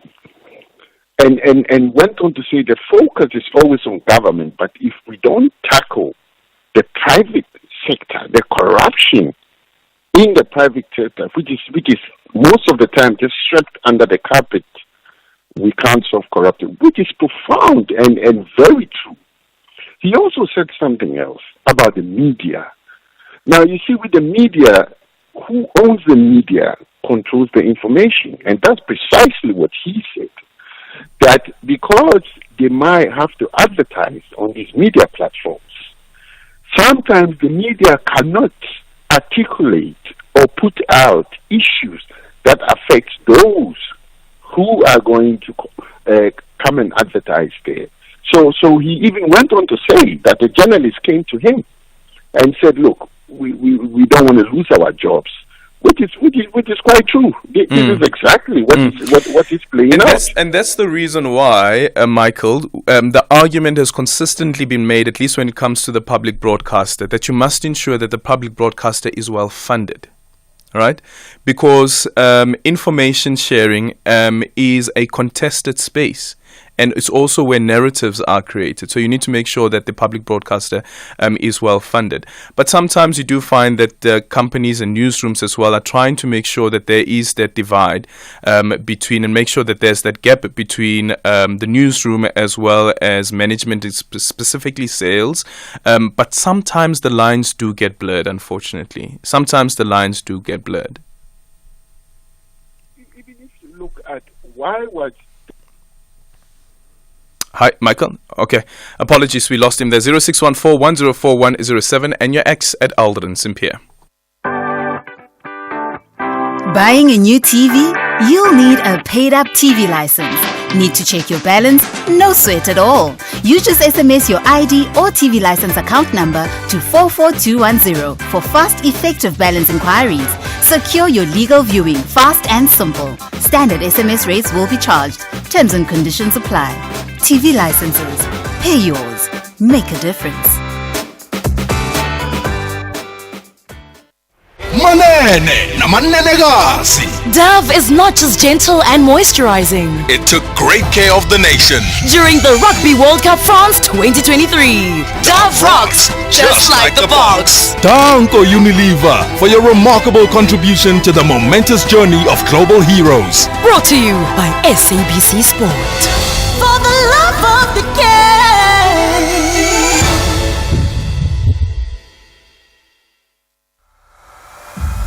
The 16 Days of Activism for No Violence Against Women and Children campaign. This year, be an activist. Play your part. Do not protect abusers. Report them. Hashtag no to GBVF. SAFM leading the conversation. Hashtag SAFMBTH. This interview is proudly brought to you by South African Tourism. In conversation next with Thandiwe Matibela, who's the General Manager for Global PR, Communications and Stakeholder Relations at the South African Tourism, which is once again exhibiting at this year's IBTM World that is currently underway in Barcelona in Spain. Having started 2 days ago, the IBTM World brings together over 3,000 destinations and 15,000 industry professionals from over 100 countries across the world with the sole purpose to meet and create better business results for the meetings, incentives, conference and exhibitions industries. Joining us now to tell us more about the Tourism SA's participation is Thandiwe Matibela. Thandiwe, good afternoon and thank you so much for making time for us. Good afternoon, Aldrin, and good afternoon to all the SAFM listeners. Why is it important for Tourism SA to showcase at this platform such as IBTM? It is important because we must showcase what we've got in terms of our capability and our capacity to host mega events. This particular business events show is around, service providers who are looking to host big events, big expos, big sporting events, big conferences at different destinations. It's also one of those platforms that can help us to bring a whole lot of people all at once if they do come to the country. And therefore it's important for us because as a tourism sector, we've got a mandate to increase arrivals to South Africa so that we can contribute to our economy. And even though this event is, of course, taking place in Spain, speak to us about the global audience while you're there and why it is important for South Africa to be present as these global events, and how does these markets contribute to South Africa's broader GDP? Yeah, so IBTM World, which is where I am, is a global show. So it means that people from different countries and people that host or conference organizers from various parts of the world actually come together and gather here. So it's important for us because we do communicate and we do promote South Africa in different markets, and we do have different focus areas. So because it is a global trade show, it means that we're able to then speak to different people from different parts of the world at the same time. And we've seen, for instance, after the COVID-19 pandemic, tourism in the country has also picked up. And also when it comes to the meeting, incentives, conference and events business in the country, whether we speak about the Travel Indaba or all of the international conferences and continental conferences taking place in whether it is the Sandton International Convention Center or even speaking about what's happening in Cape Town. But what is the overall economic impact of MICE? The current estimation is around 1.2 billion per year. It is big bucks, and it is people that are coming from various parts of the world, as I've already talked about, that are bringing with them foreign currency, and that's very important for our economy. Okay, speak to us about some of the exhibitors that you are taking along with at the IBTM. So what is important for us as South Africa is that we must come as a force, and we must showcase the different products and experiences that we've got that then come together to put together very good events. So we've got, venues that can host big events such as conference centers joining us here today. We've got tour operators that are able to cater for big groups that are joining us here today. And of course, we've got our provinces as well that are here to showcase all that our country has got to offer. And that is why, so currently we've got about 19 exhibitors with us here at IBTM World, and it is always important for us to travel and showcase as a force because it's quite important for people to see all different aspects of what we can do as a country. Is there a unique selling proposition for South Africa? Our culture and our people. In fact, just the other day, we teased our new brand campaign that we're going to launch at Meetings Africa, where we showcase the best of our people. We as South Africans, and we as South Africa have got a lot of smart, intelligent, creative people. And this space, as in the MICE industry, actually provides a perfect platform for us to showcase what we've got. So we've got a couple of thought leaders that we are going to use to actually invite the world. And that is our unique selling proposition, our people, our warm people, our assets. And of course, people from various parts of the world always marvel and are always interested in both our history and culture. Yeah. And I have to say, in conclusion, Thandiwe, that I find it very interesting that people are actually willing to travel to another country to go and watch and listen to somebody speak, like the thought leaders that you're speaking about. And our country offers a perfect position for that.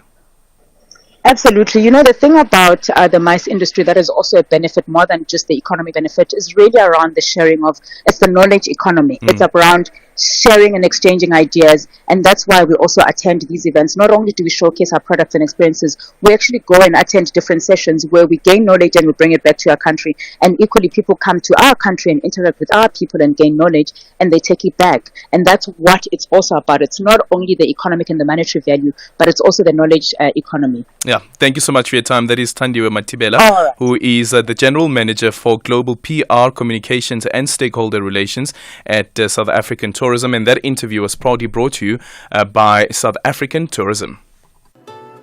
There is a piece of paradise for everyone in South Africa.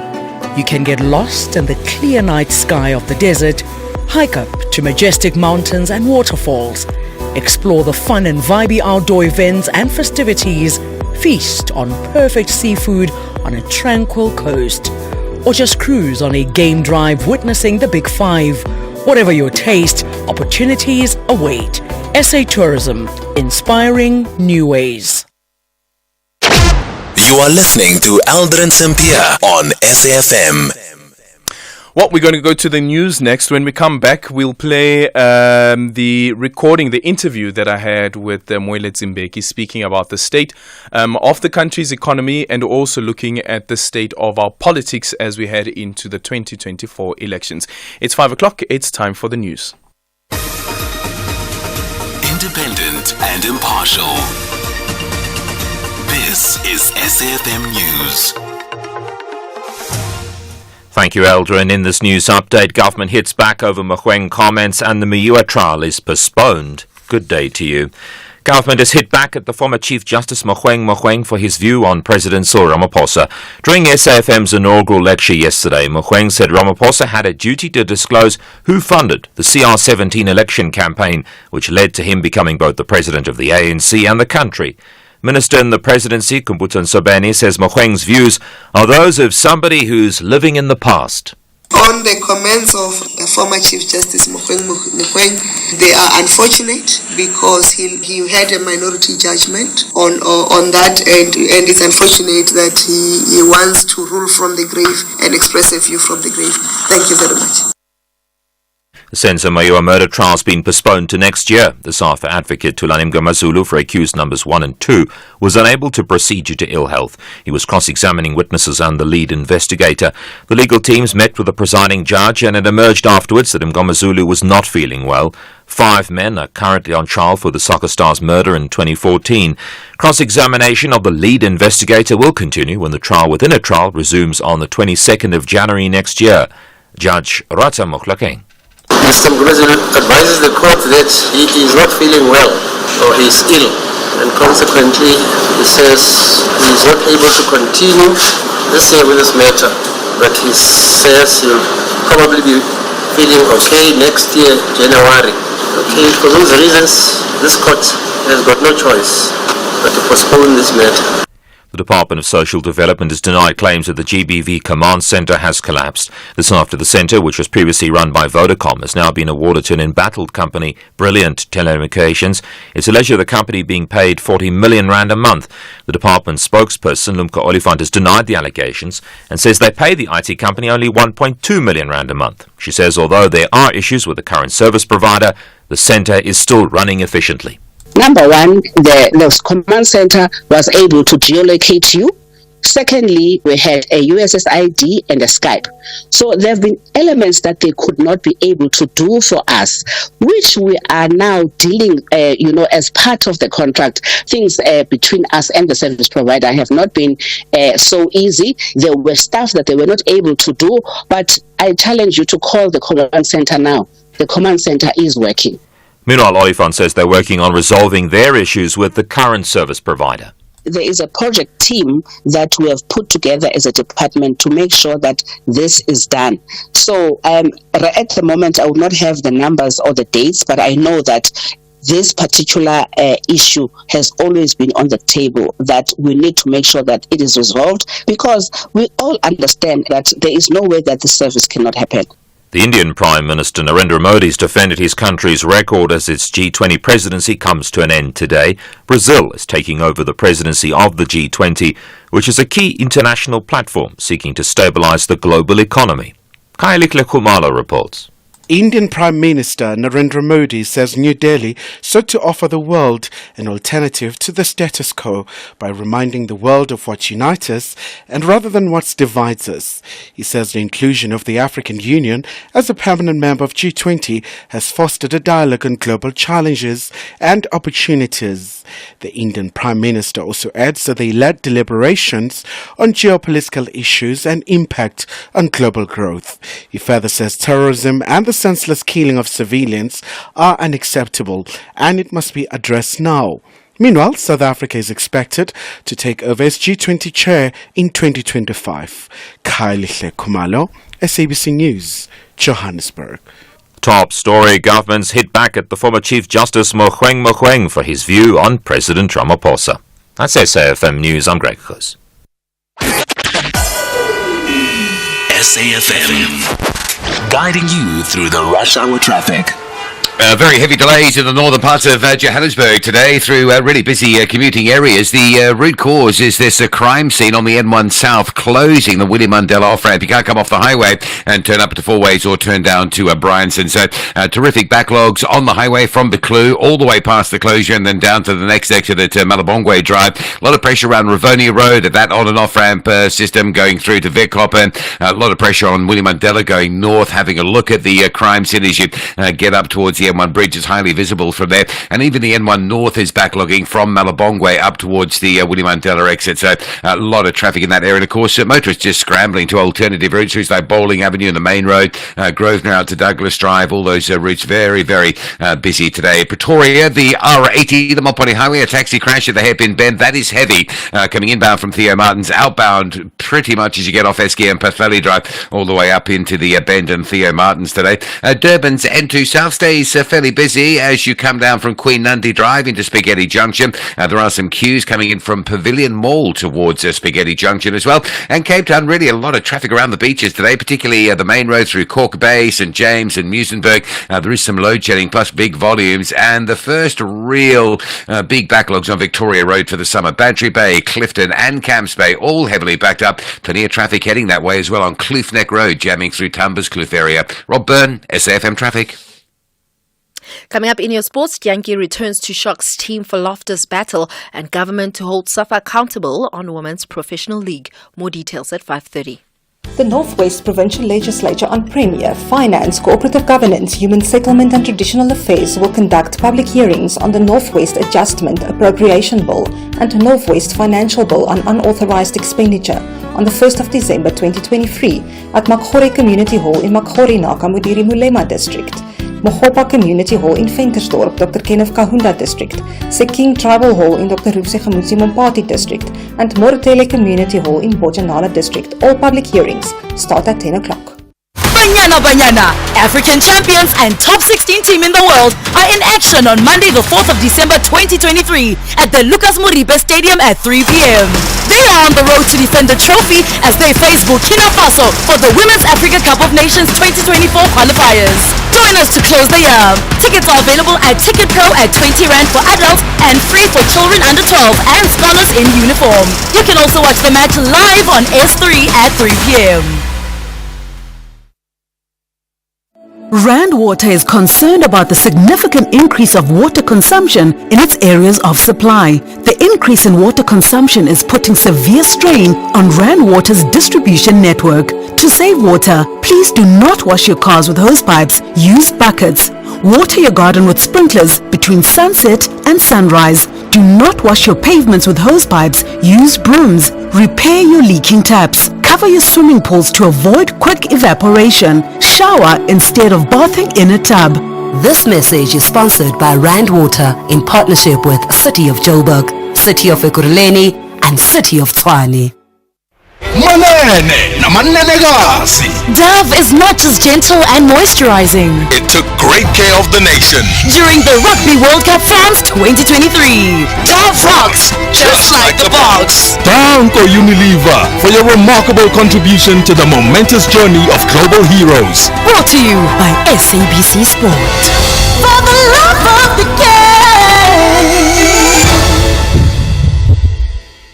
The Portfolio Committee on Communications and Digital Technologies invites interested individuals and stakeholders to submit written comments on the SABC bill.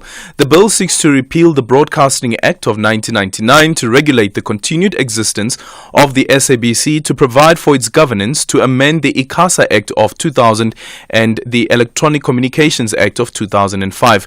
For more information, contact the Portfolio Committee on Communications and Digital Technologies by emailing sabcbill@parliament.gov.za, directed to Hajira Sali.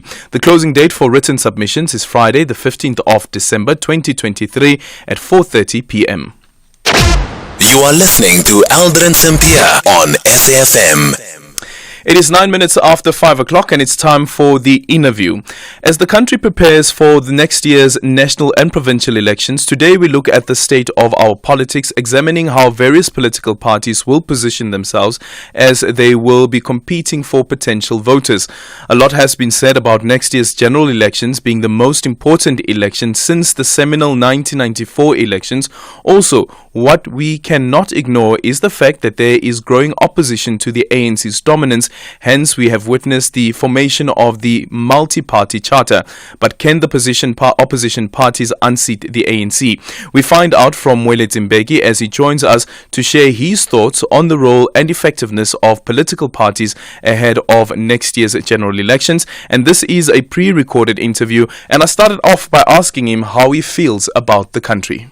Well, the South Africa is not in a good space. The population, we have the highest unemployment in the world amongst the 42 countries whose record appears every week in the British magazine The Economist, amongst the leading economies in the world. So we have the highest level of unemployment.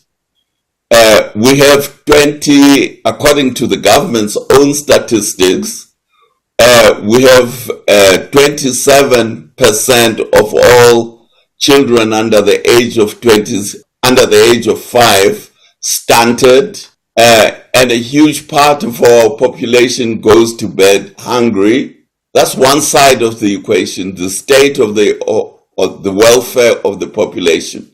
In terms of our skills and human capital, out of 173 countries, South Africa is number 135. So we are at the bottom of the human capital index globally.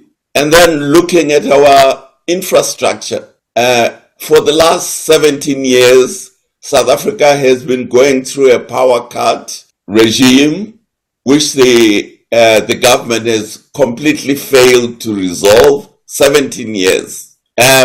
Our railway system, which was one of the best in Africa, certainly, is in a shambles, so that you now get kilometers and kilometers of trucks trying to taking exports to the ports.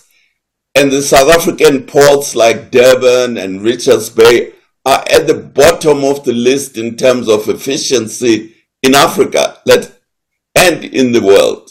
So South Africa is in a shambles, in one word. Yeah, South Africa is in a shambles. And looking at the picture that you've just painted now, how do we then juxtapose what you've just said now to what the IMF is predicting, for instance, that next year South Africa could become the biggest economy on the continent, surpassing Nigeria, and again, maybe in 2025, go back to the position that we currently hold, which is the second and sometimes the third biggest? Well, I think one has to take the figures of comparisons between African countries with a pinch of salt. The Nigerian economy, a huge part of the Nigerian economy is the informal sector. Now, how does the IMF measure the informal sector? A huge part of the South African economy is the formal sector, which is easy to measure. So there is really no comparison. It's not a comparison between apples and apples. It's a comparison between oranges and apples. So we have to be careful about those comparisons. Mm-hmm. The shambles that you speak of, when you look at where the country is currently, are you able to locate where it all turned for South Africa? Because at some point, for instance, as you said, we had the most efficient ports on the continent, and that has of course now changed. Another issue, of course, is around electricity, and even the president has said before that what South Africa had before was one of the cheapest electricity rates in the world, but now not only do we have amongst the most expensive electricity rate, but we don't have that electricity as well. Well, remember, the ANC government inherited an infrastructure that was built up by the apartheid regime, by the National Party. So the railway infrastructure, the electricity infrastructure, the port infrastructure, all these were inherited from the National Party regime or apartheid regime, if you wish. What has happened was that initially, when the ANC came into power in 1994, there was a positive feeling in the country about the future of the country. And the people who had been running the railways and the people who had been running the ports and the people who had been running South African Airways, who had been running South African Broadcasting Corporation were still in place. And the sanctions against South Africa and South Africa as a pariah status were lifted. So all of a sudden the morale and not only the morale of the country grew because of we were suddenly part of the world, but we also won both the Africa Cup of Nations in soccer and the World Rugby Cup. So the morale of the country was in place. What then gradually started to happen was that the ANC government started to get rid of the people who had been running the infrastructure that they inherited from the National Party. And I would put the turning point as being at 2003 when the ANC government adopted black economic empowerment as government policy. Because then the people who were not black, quote unquote, realized that there is no future for them in working in the state and in state enterprises. And then they started to look for other jobs. And that's where the downward spiral started to happen. People who did not have the full experience and the full qualifications started to be deployed by the ANC government to run productive institutions like Eskom and Transnet. Eskom and Transnet are the biggest multinationals in Africa in terms of asset. And then you put people who have never run anything to manage them. And of course, you were going to get into trouble. So I would put the turning point as being the adoption of the Black Economic Empowerment Act in 2003, which told the colors, the Indians and the white South Africans that they have no future in government institutions. And that is where the turning point happened. Yeah. But wasn't it also that during that particular period that is when the economy was also growing, and some analysts now, they look back and they say that was probably the last period as well that we saw government registering a surplus in its budget? Yes, of course, there was, remember, South Africa had been under sanctions, international sanctions in one form or another since Sharpeville, since the massacre of Sharpeville in 1960. So when the sanctions started to get removed, the economy was bound to grow. That was one side of it. Secondly, from the collapse of the Portuguese Empire in Angola and Mozambique and the intensification of the war in Zimbabwe, South Africa had been at war. So a huge amount of resources were diverted to the war effort, to building up military industries and so on. When the wars came to an end and the sanctions came to an end, then the economy was bound to grow. So it was to be expected that the economy would grow. But if you are not going to invest, you just depend on excess capacity built up during the war period, during the sanctions period. Once you reach that excess capacity, the limit of that excess capacity, then your economy comes to a standstill, which is what happened with Eskom. Yeah, and we know where the economy is currently, and again, some political analysts will tell you that there is a link between the performance of the economy as well as confidence that is expressed in the governing party.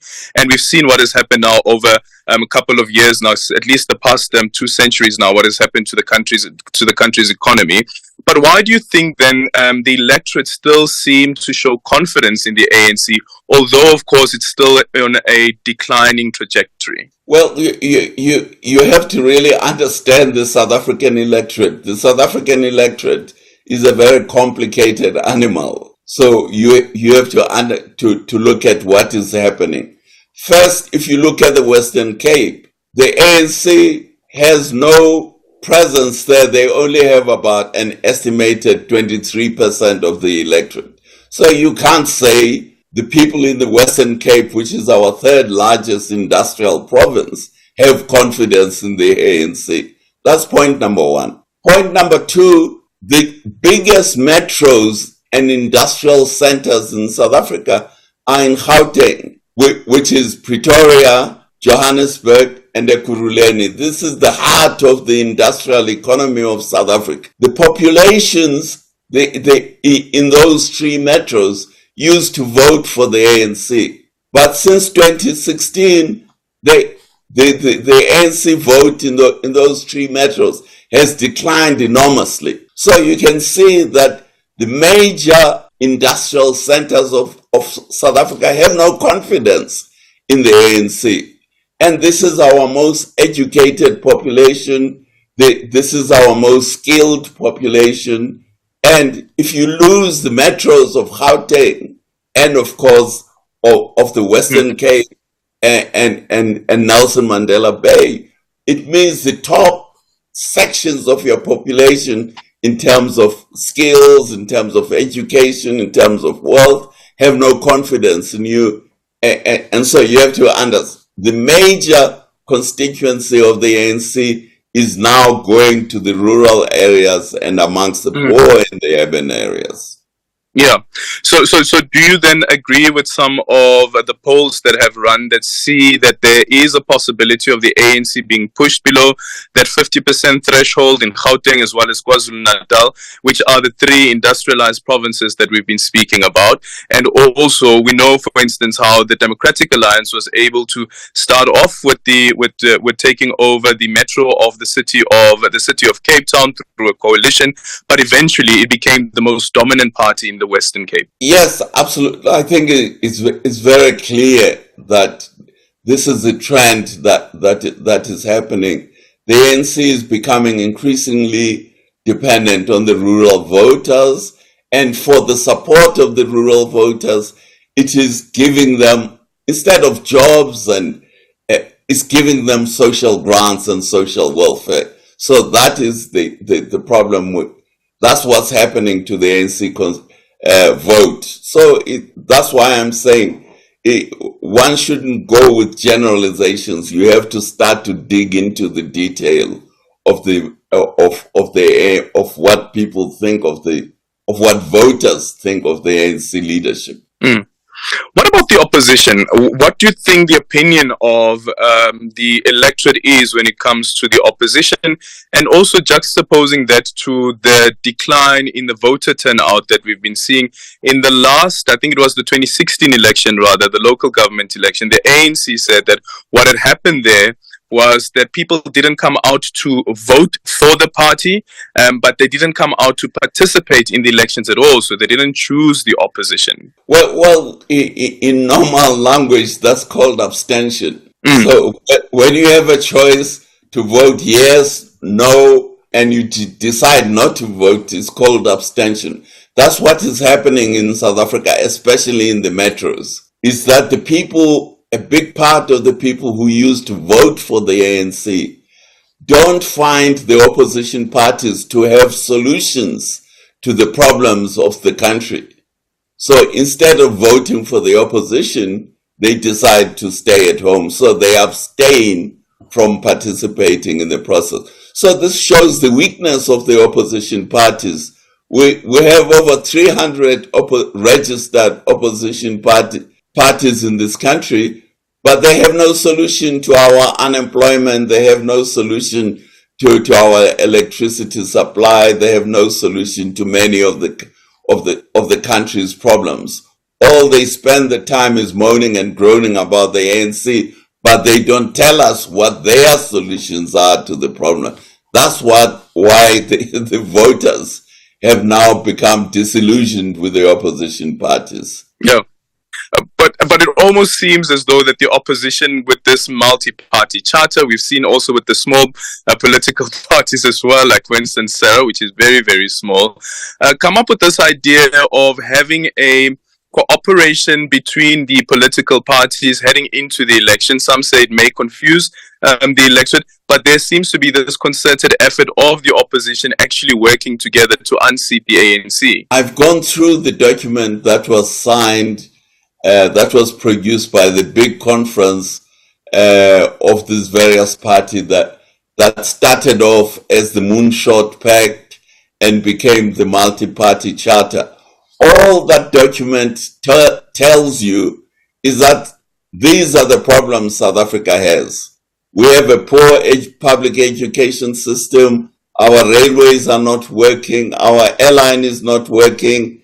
But we all know these things, but they provide no solution whatsoever in their document as to how are they going to solve this problem. So as a voter, I have nothing to go by. I have nothing to vote for. For them to tell me that we have power cuts in South Africa, I know it. It happens every day in my house. So that's the problem with the opposition parties in South Africa. They have no solutions, which is why the voters who stop voting for the ANC get disillusioned and stop voting for anyone. Do you think that the EFF, as the third biggest political party, has something different to offer? Well, as far as I know, what the EFF has to offer is essentially the Freedom Charter, or a modified version of the Freedom Charter. For example, they say that they want land to belong to the state. The Freedom Charter said land must belong to those who work it. The Freedom Charter said monopoly industries and the banks and the mines should be nationalized. That is the policy of the economic freedom fighters, and that is the same policy. Now, the Freedom Charter was adopted in 1955. My arithmetic is not very good, Aldrin, but you can calculate how many years ago that is and how relevant such policies that were adopted in 1955 are to the South Africa of the 21st century. Yeah. Is it a bit strange, though, that you'd have a political party that is young in nature and by constituency targets as well, but they still want to hold on to some of these ideas and policies that were crafted in the mid-1940s leading up to 1955, and also some of the ideology that we learn in political school that have been taught in the early 1990s, or rather in the early 1900s. Yes, I agree with you that it's a big challenge. How come a party led by young people, I mean, the EFF is led by young people like Julius Malema, Floyd Shivambu, and so on, highly educated young people, but they are completely stuck in the past. Now, how that happens, I don't have an answer, but that is the reality. The reality is highly educated young people, South African, exclusively Black African. They are completely stuck in the past, in the 20th century, in the middle of the 20th century. We are now in the end of the first quarter of the 21st century. Now, how they are stuck in the past, I have no explanation. I have no idea why. A final one, the possibility of a DA-ANC coalition and a possibility of an EFF-ANC coalition at a national level.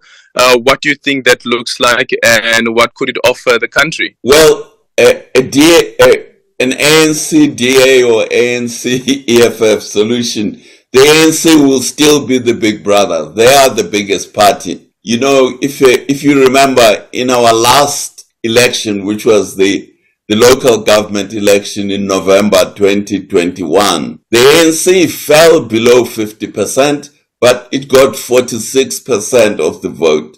So the ANC will remain, at least I think in the next election, as the single largest party. The fragmentation of opposition parties means that they remain small parties.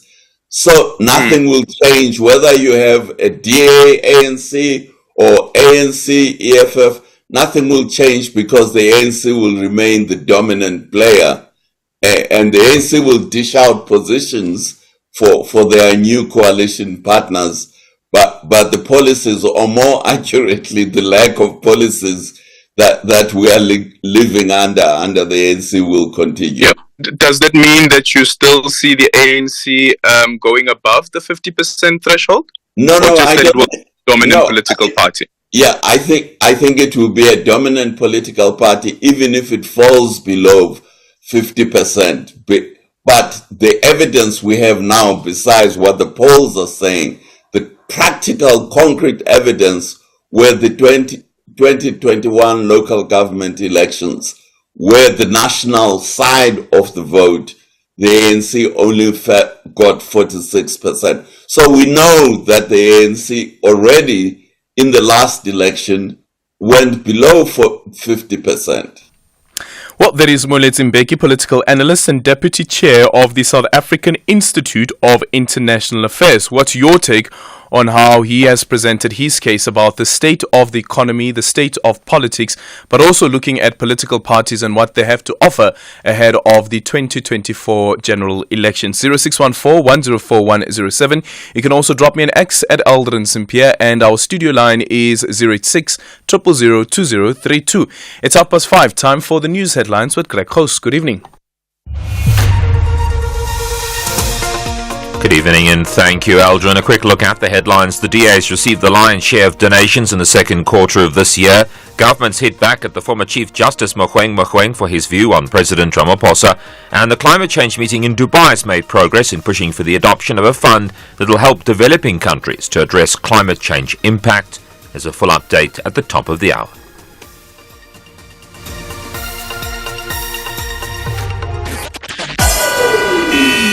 SAFM, guiding you through the rush hour traffic.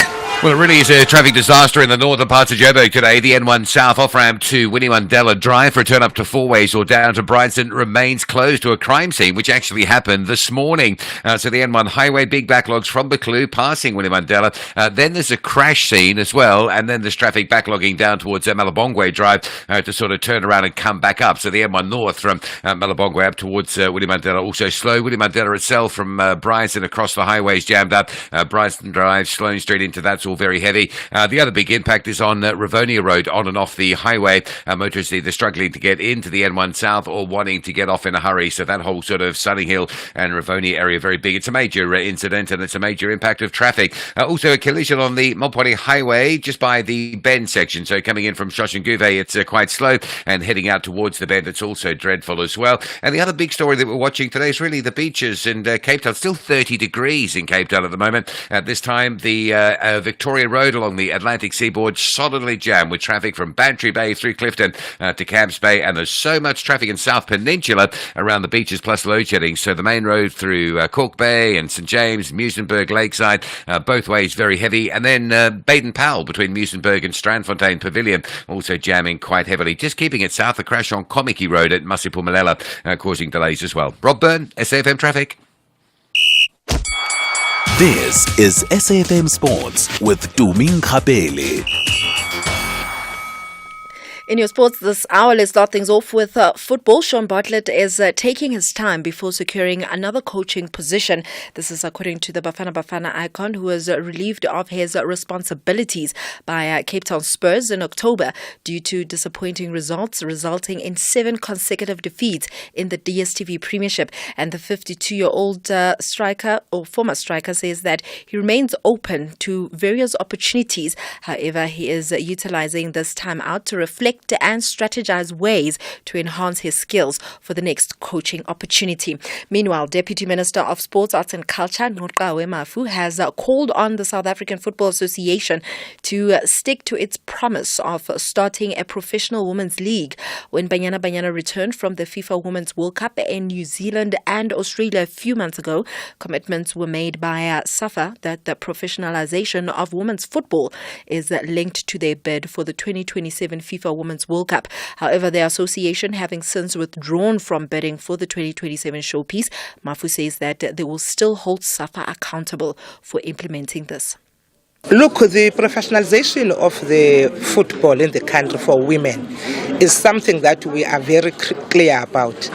We will make sure that we hold them accountable, both as government and the eminent persons group that has just been appointed has got that obligation as well. Because for us, the importance of making sure that the women's football grows in the country is linked to the professionalization. If you're not professionalizing, then what are you doing at the whole point? So yes, that issue is still very critical to us. In the meantime, SASCOC High Performance General Manager Leon Fleischer has addressed the confusion surrounding the Olympic Games qualifying criteria. Fleischer says that SASCOC does not select athletes, but federations submit names of qualified athletes, with the Olympic House then assembling the Paralympic and Olympic game teams based on the federation's recommendation. However, meeting the qualifying criteria does not guarantee inclusion unless the federation submits their names to SASCOC. Okay, perfect. I'm glad you asked that question because it always gets us in trouble. So right now, the International Federation and Olympic Committee's qualification criteria is what SASCOC uses as a minimum. However, nothing stops the National Federation from making that tougher. As SASCOC, we're not allowed to post the 2019 special general meeting, where the General Assembly said we, as SASCOC, don't have the right to change that policy, but them as national federations do. So that means if someone qualifies in swimming, swimming has a right to adjust the qualification criteria, but they can't make it easier than the IFNOC, because that's the bare minimum to qualify. You can't go beyond that. But they, for example, in rugby, England captain Owen Farrell will sit out of the 2024 Six Nations and take an indefinite break from international rugby in order to prioritise his mental health, but will continue to play for Premiership club Saracens. This is according to the England Rugby. Now, Fly Half Farrell led his country to third place at the recent World Cup in France, but was the subject of boos from his own fans on several occasions during the tournament. Last week, he expressed his desire to keep playing as long as he can when asked about the 2027 World Cup. Farrell has played 112 tests for England and 6 for the British and Irish Lions since making his debut back in 2012. Then Bulls loose forward Nizam Kar admits that there are certain people in his immediate circle who still frown at his club of choice. Born and raised in Cape, Kar came through the Western Province junior ranks and spent 11 years with seniors, including the Stormers, before 3 seasons abroad with the English Premier League side Wasps. But instead of going back home, he became one of Jake White's signings in 2020 and returned again ahead of the current United Rugby Championship season. Never in the wildest dreams I would have ever thought of obviously playing for the Bulls, growing up being a Western Province boykie there. But you know, things change, careers change, and in the end of the day, it's about you, your career, and like the silverware as well that you want to win. And a lot of times, even my own family can't understand why I've joined the different shade of blue. For me, it's obviously about the family and things like that is, you know, very important. All right, with that said, it's a wrap from my side. Don't forget to tune in to Top Sport, 7 till 8 p.m. with Michael Abramson. Other than that, I'm Duming Khapele Mudimugyo. A loving partner shouldn't take away your choices. Your choice of clothes, your choice to wear makeup and cut your hair. A loving partner shouldn't choose your friends or choose how you spend your time. A loving partner shouldn't control who you speak to. If your partner is controlling your choices, it's abuse. Get help now. Dial Tears *134*7355# or visit tears.co.za. An SABC supported initiative. The beauty, power, elegance and speed of horse racing. The passion at the heart of horse racing diligence. Where these magnificent creatures and their skilled jockeys compete for glory. Racing today. Catch it live on Mondays to Fridays on SABC Sport on DTT Channel 4. Also available on SABC Plus and SABCSport.com. #Horses of Great Character. Brought to you by SABC Sport. For the love of the game.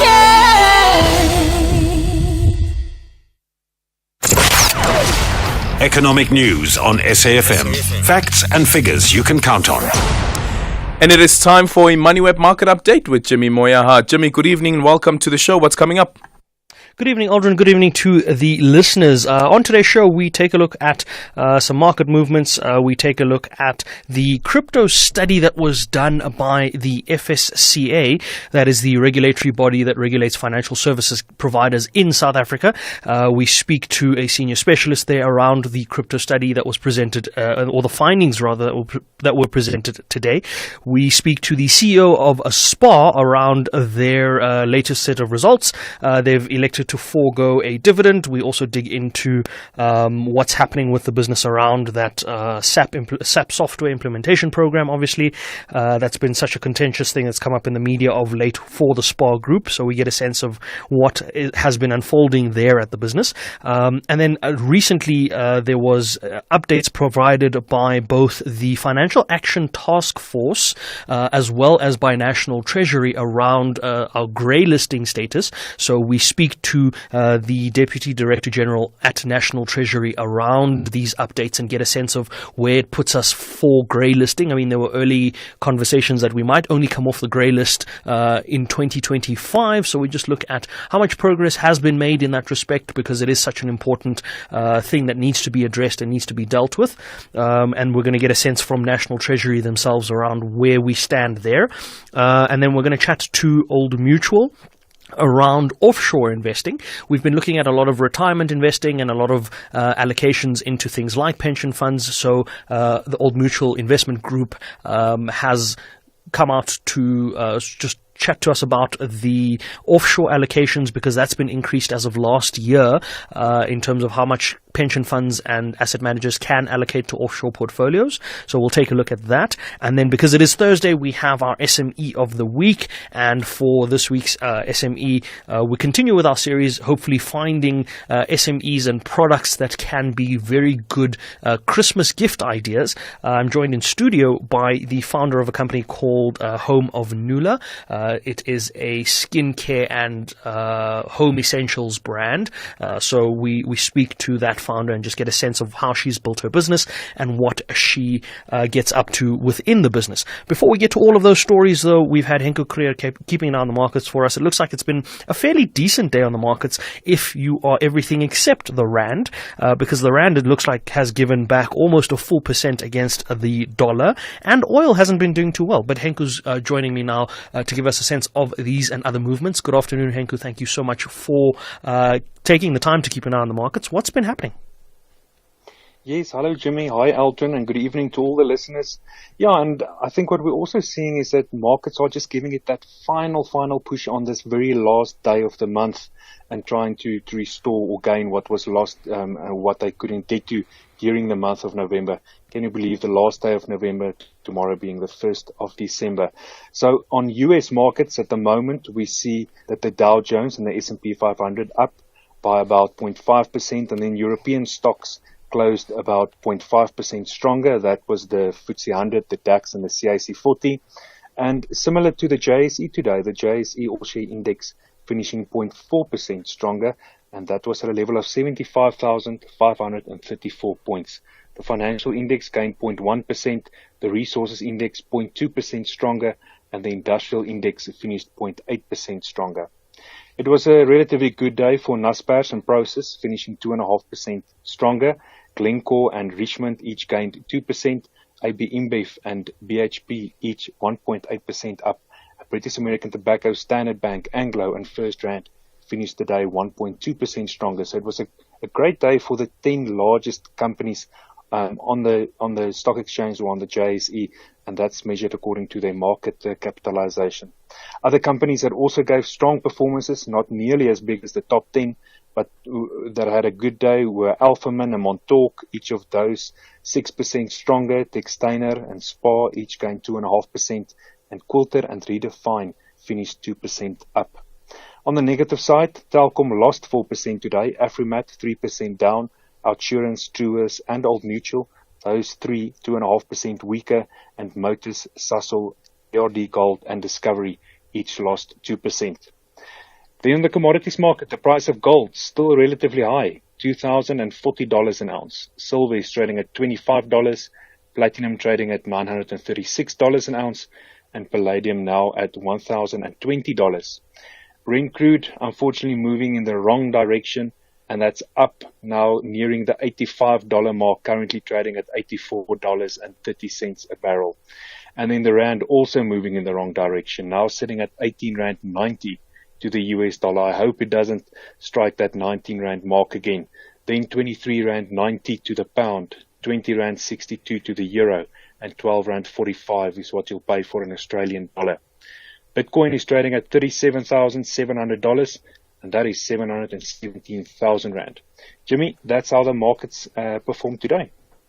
Thank you for that update, Henku. I'm just having a look at the top 40 chart, and based on today's performance, if we do close out here, we'll be closing out the month almost 10% to the green on the top 40, which is something we haven't seen since I think January of this year, where we did 10% there. We did about 4% in July, but we have been sort of on a downward trajectory from that point on. So the top 40 will be back near the 70,000 points mark for the first time in probably 3 or 4 months. So we look forward to the closeout today being a positive one.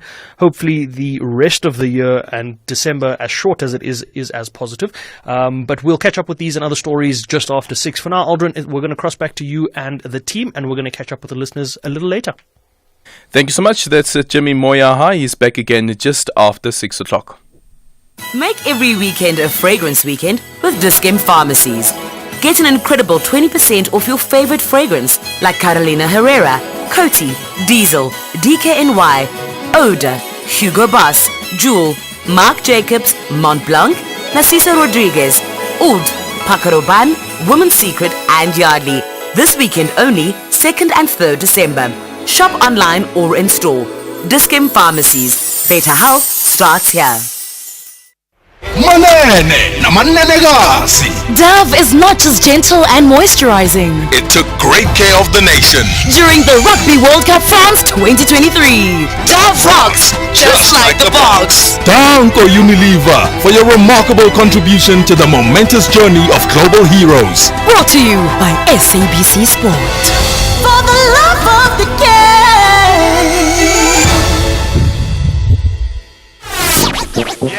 Don't miss out on the SAFM Playwriting Competition. To enter, visit safm.co.za. From the menu icon, select Competitions. Click on the SAFM Drama Playwriting Competition. Read the T's and C's of the competition. Check out the competition's Q&A. Fill in the entry form by clicking the link provided. Email your script to drama@safm.co.za. For further information, email drama@safm.co.za. Entries close on the 22nd of January 2024. SAFM, leading the conversation. The Portfolio Committee on Communications and Digital Technologies invites interested individuals and stakeholders to submit written comments on the SABC bill. The bill seeks to repeal the Broadcasting Act of 1999 to regulate the continued existence of the SABC, to provide for its governance, to amend the ICASA Act of 2000 and the Electronic Communications Act of 2005. For more information, contact the Portfolio Committee on Communications and Digital Technologies by emailing sabcbill@parliament.gov.za, directed to Hajiri Isali. The closing date for written submissions is Friday, the 15th of December 2023 at 4:30 p.m. The only talk radio afternoon drive show that makes sense. Beyond the Headline with Aldrin Sampear, right here on SAFM. 0614-104107, and you can also drop me an X at Aldrin Sampear.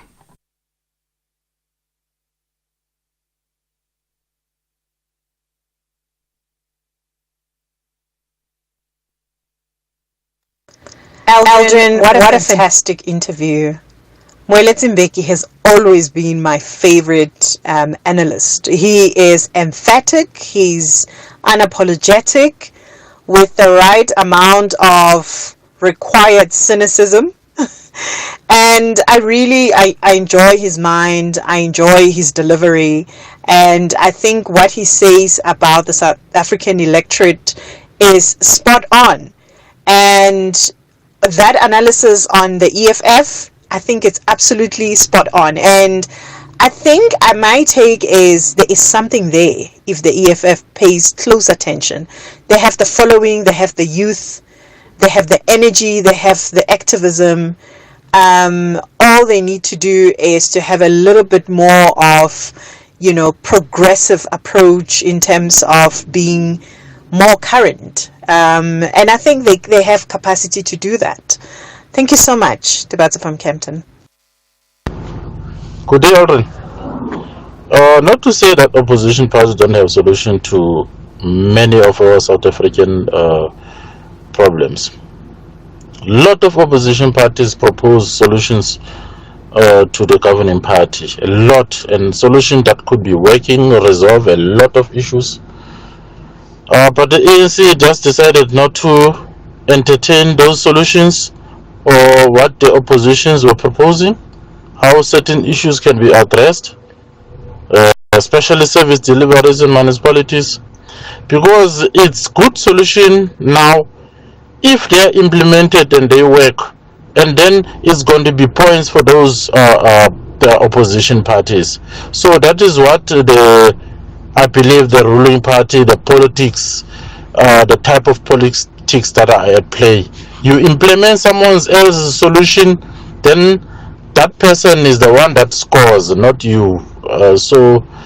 And then those opposition will go around bragging about how they resolve certain issues to score points. That is the issue. Anonymous, not in Cape. #SAFMBTH. Well, tomorrow is World AIDS Day, which is commemorated each year on the 1st of December, and it's an opportunity for every community to unite in response to HIV, show support for people living with HIV, and remember those that have passed away. The commemoration is an opportunity to reflect on the country's progress, success, gaps, and challenges in response to HIV and AIDS. On the line now, we are joined by Rampelane Morowane, who is the Acting Deputy Director General from the Department of Health on HIV, AIDS and TB. Rampelane, good evening and thank you so much for making time for us. Good evening, sir, and thanks very much for having me. Tell us briefly about the event that will be taking place tomorrow. Yeah, no, thanks very much. Tomorrow is the 1st of December 2023. Is the World AIDS Day. We're commemorating this day in Mandeni in KZN province. And the theme for this year is let communities lead. And this is the 31st year that we are commemorating this day. And we came across a number of areas of successes that we would want to share. But then we know that this would not have been possible without the communities taking leadership in a number of areas. Now the theme this year, therefore, pushes again further that communities must lead, and when communities lead, we've seen in a number of areas of our interventions that there's greater success. So that is why we're here, and everybody is called upon to support people that are living with HIV and AIDS to make sure that they live very good lives and also those that are negative must stay negative. Considering that Human Sciences Research Council HIV prevalence report that was issued earlier on this week, would you say that the country is winning with the fight against HIV/AIDS, and we will be able to attain the 95 of the United Nations? Yeah, that is correct. I mean, the results are really reassuring that we are really on the great path to achieving the 95 targets. But we know that if we don't involve everybody in the process, the hill that we're approaching may just be too steep. So that is why the theme this year resonates very well with our efforts of wanting to make sure that we leave no one behind as we march towards the target of 95. And I'm confident that if we all work together, civil society organizations have already demonstrated that they are up to the task. Just today, we had what we call policy in action, where various sectors of civil society are coming together to demonstrate the work they are doing, but also still continuing to call on government, to call on everybody else to support the fight against HIV and AIDS. And all the events that I've been to, they've been a great success.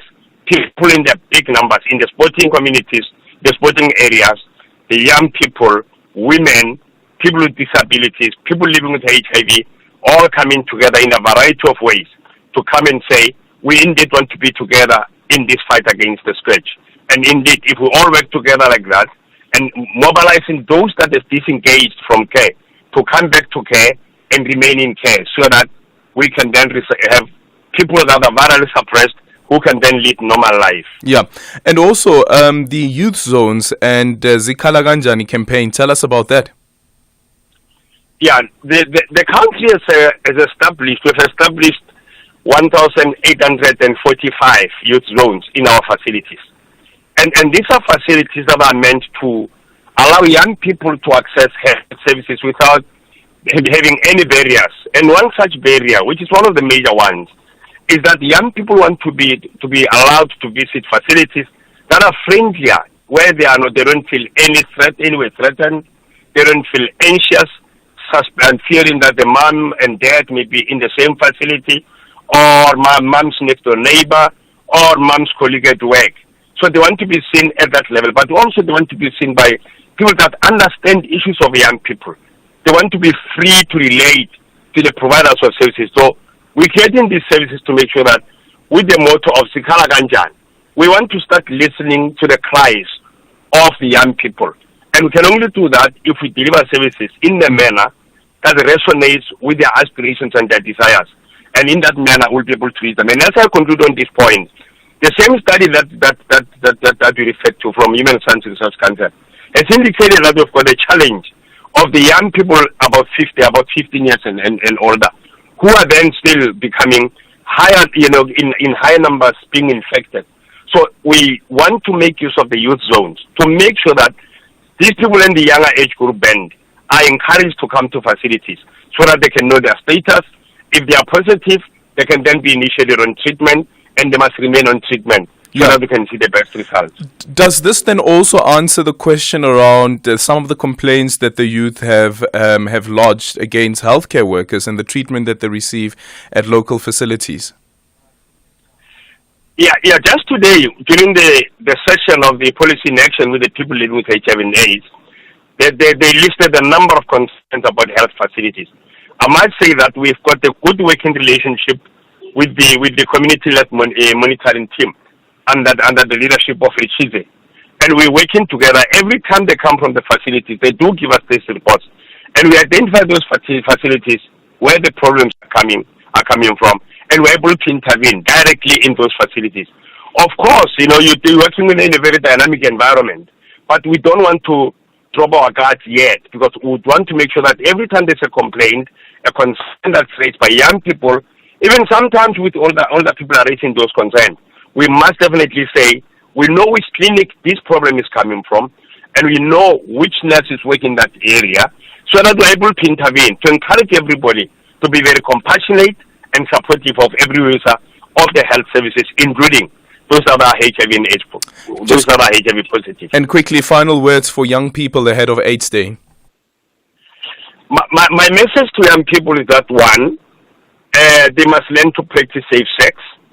And secondly, we've got programs such as pre-exposure prophylaxis, so that when young people suspect that they're going to be involved in some risky sexual behavior, they can go there and get assisted. And we also have the post-exposure prophylaxis, so that if they come out of an environment where they engage in unprotected sex, they can then get assisted. So our services are available for young people, and therefore I would want to encourage them to go to those facilities. If there are difficulties, they must be able to seek assistance from the nurse in charge of the facility or any of the health officials where the offices that are there nearer to where they live. Thank you so much for your time. That is Rampelani Morowane, who is Acting Deputy Director General for HIV and AIDS and TB at the Department of Health. So that conversation brought to you by the National Department of Health. You are listening to Aldrin Sampear on SAFM. We've come to the end of our voyage. Thank you so much for choosing Flight SAFM BTH 326 with me, Aldrin Sampear. Today we're playing out with Hey Laura. Gregory Porter there in the background, and our parting shot is from Tony Robbins, who once said there's always room in your life for thinking bigger, pushing the limits and imagining the impossible. And Delani is reading our credits this evening. It's been a great work, guys, of the behind the team. On the mic, rather, it's Captain Aldrin Sampear, and on the sports desk, it's Dumi, and also the production team featured Temba, Kanya, Vusani, Patrick, and Lunde. It's been a great job, guys. A great job indeed. Aldrin Sampear on Beyond the Headline. And remember to love each other and lead with compassion. Totsins, enjoy the rest of your evening. With a healthy dose of make-believe. Won't you lie to me and make me believe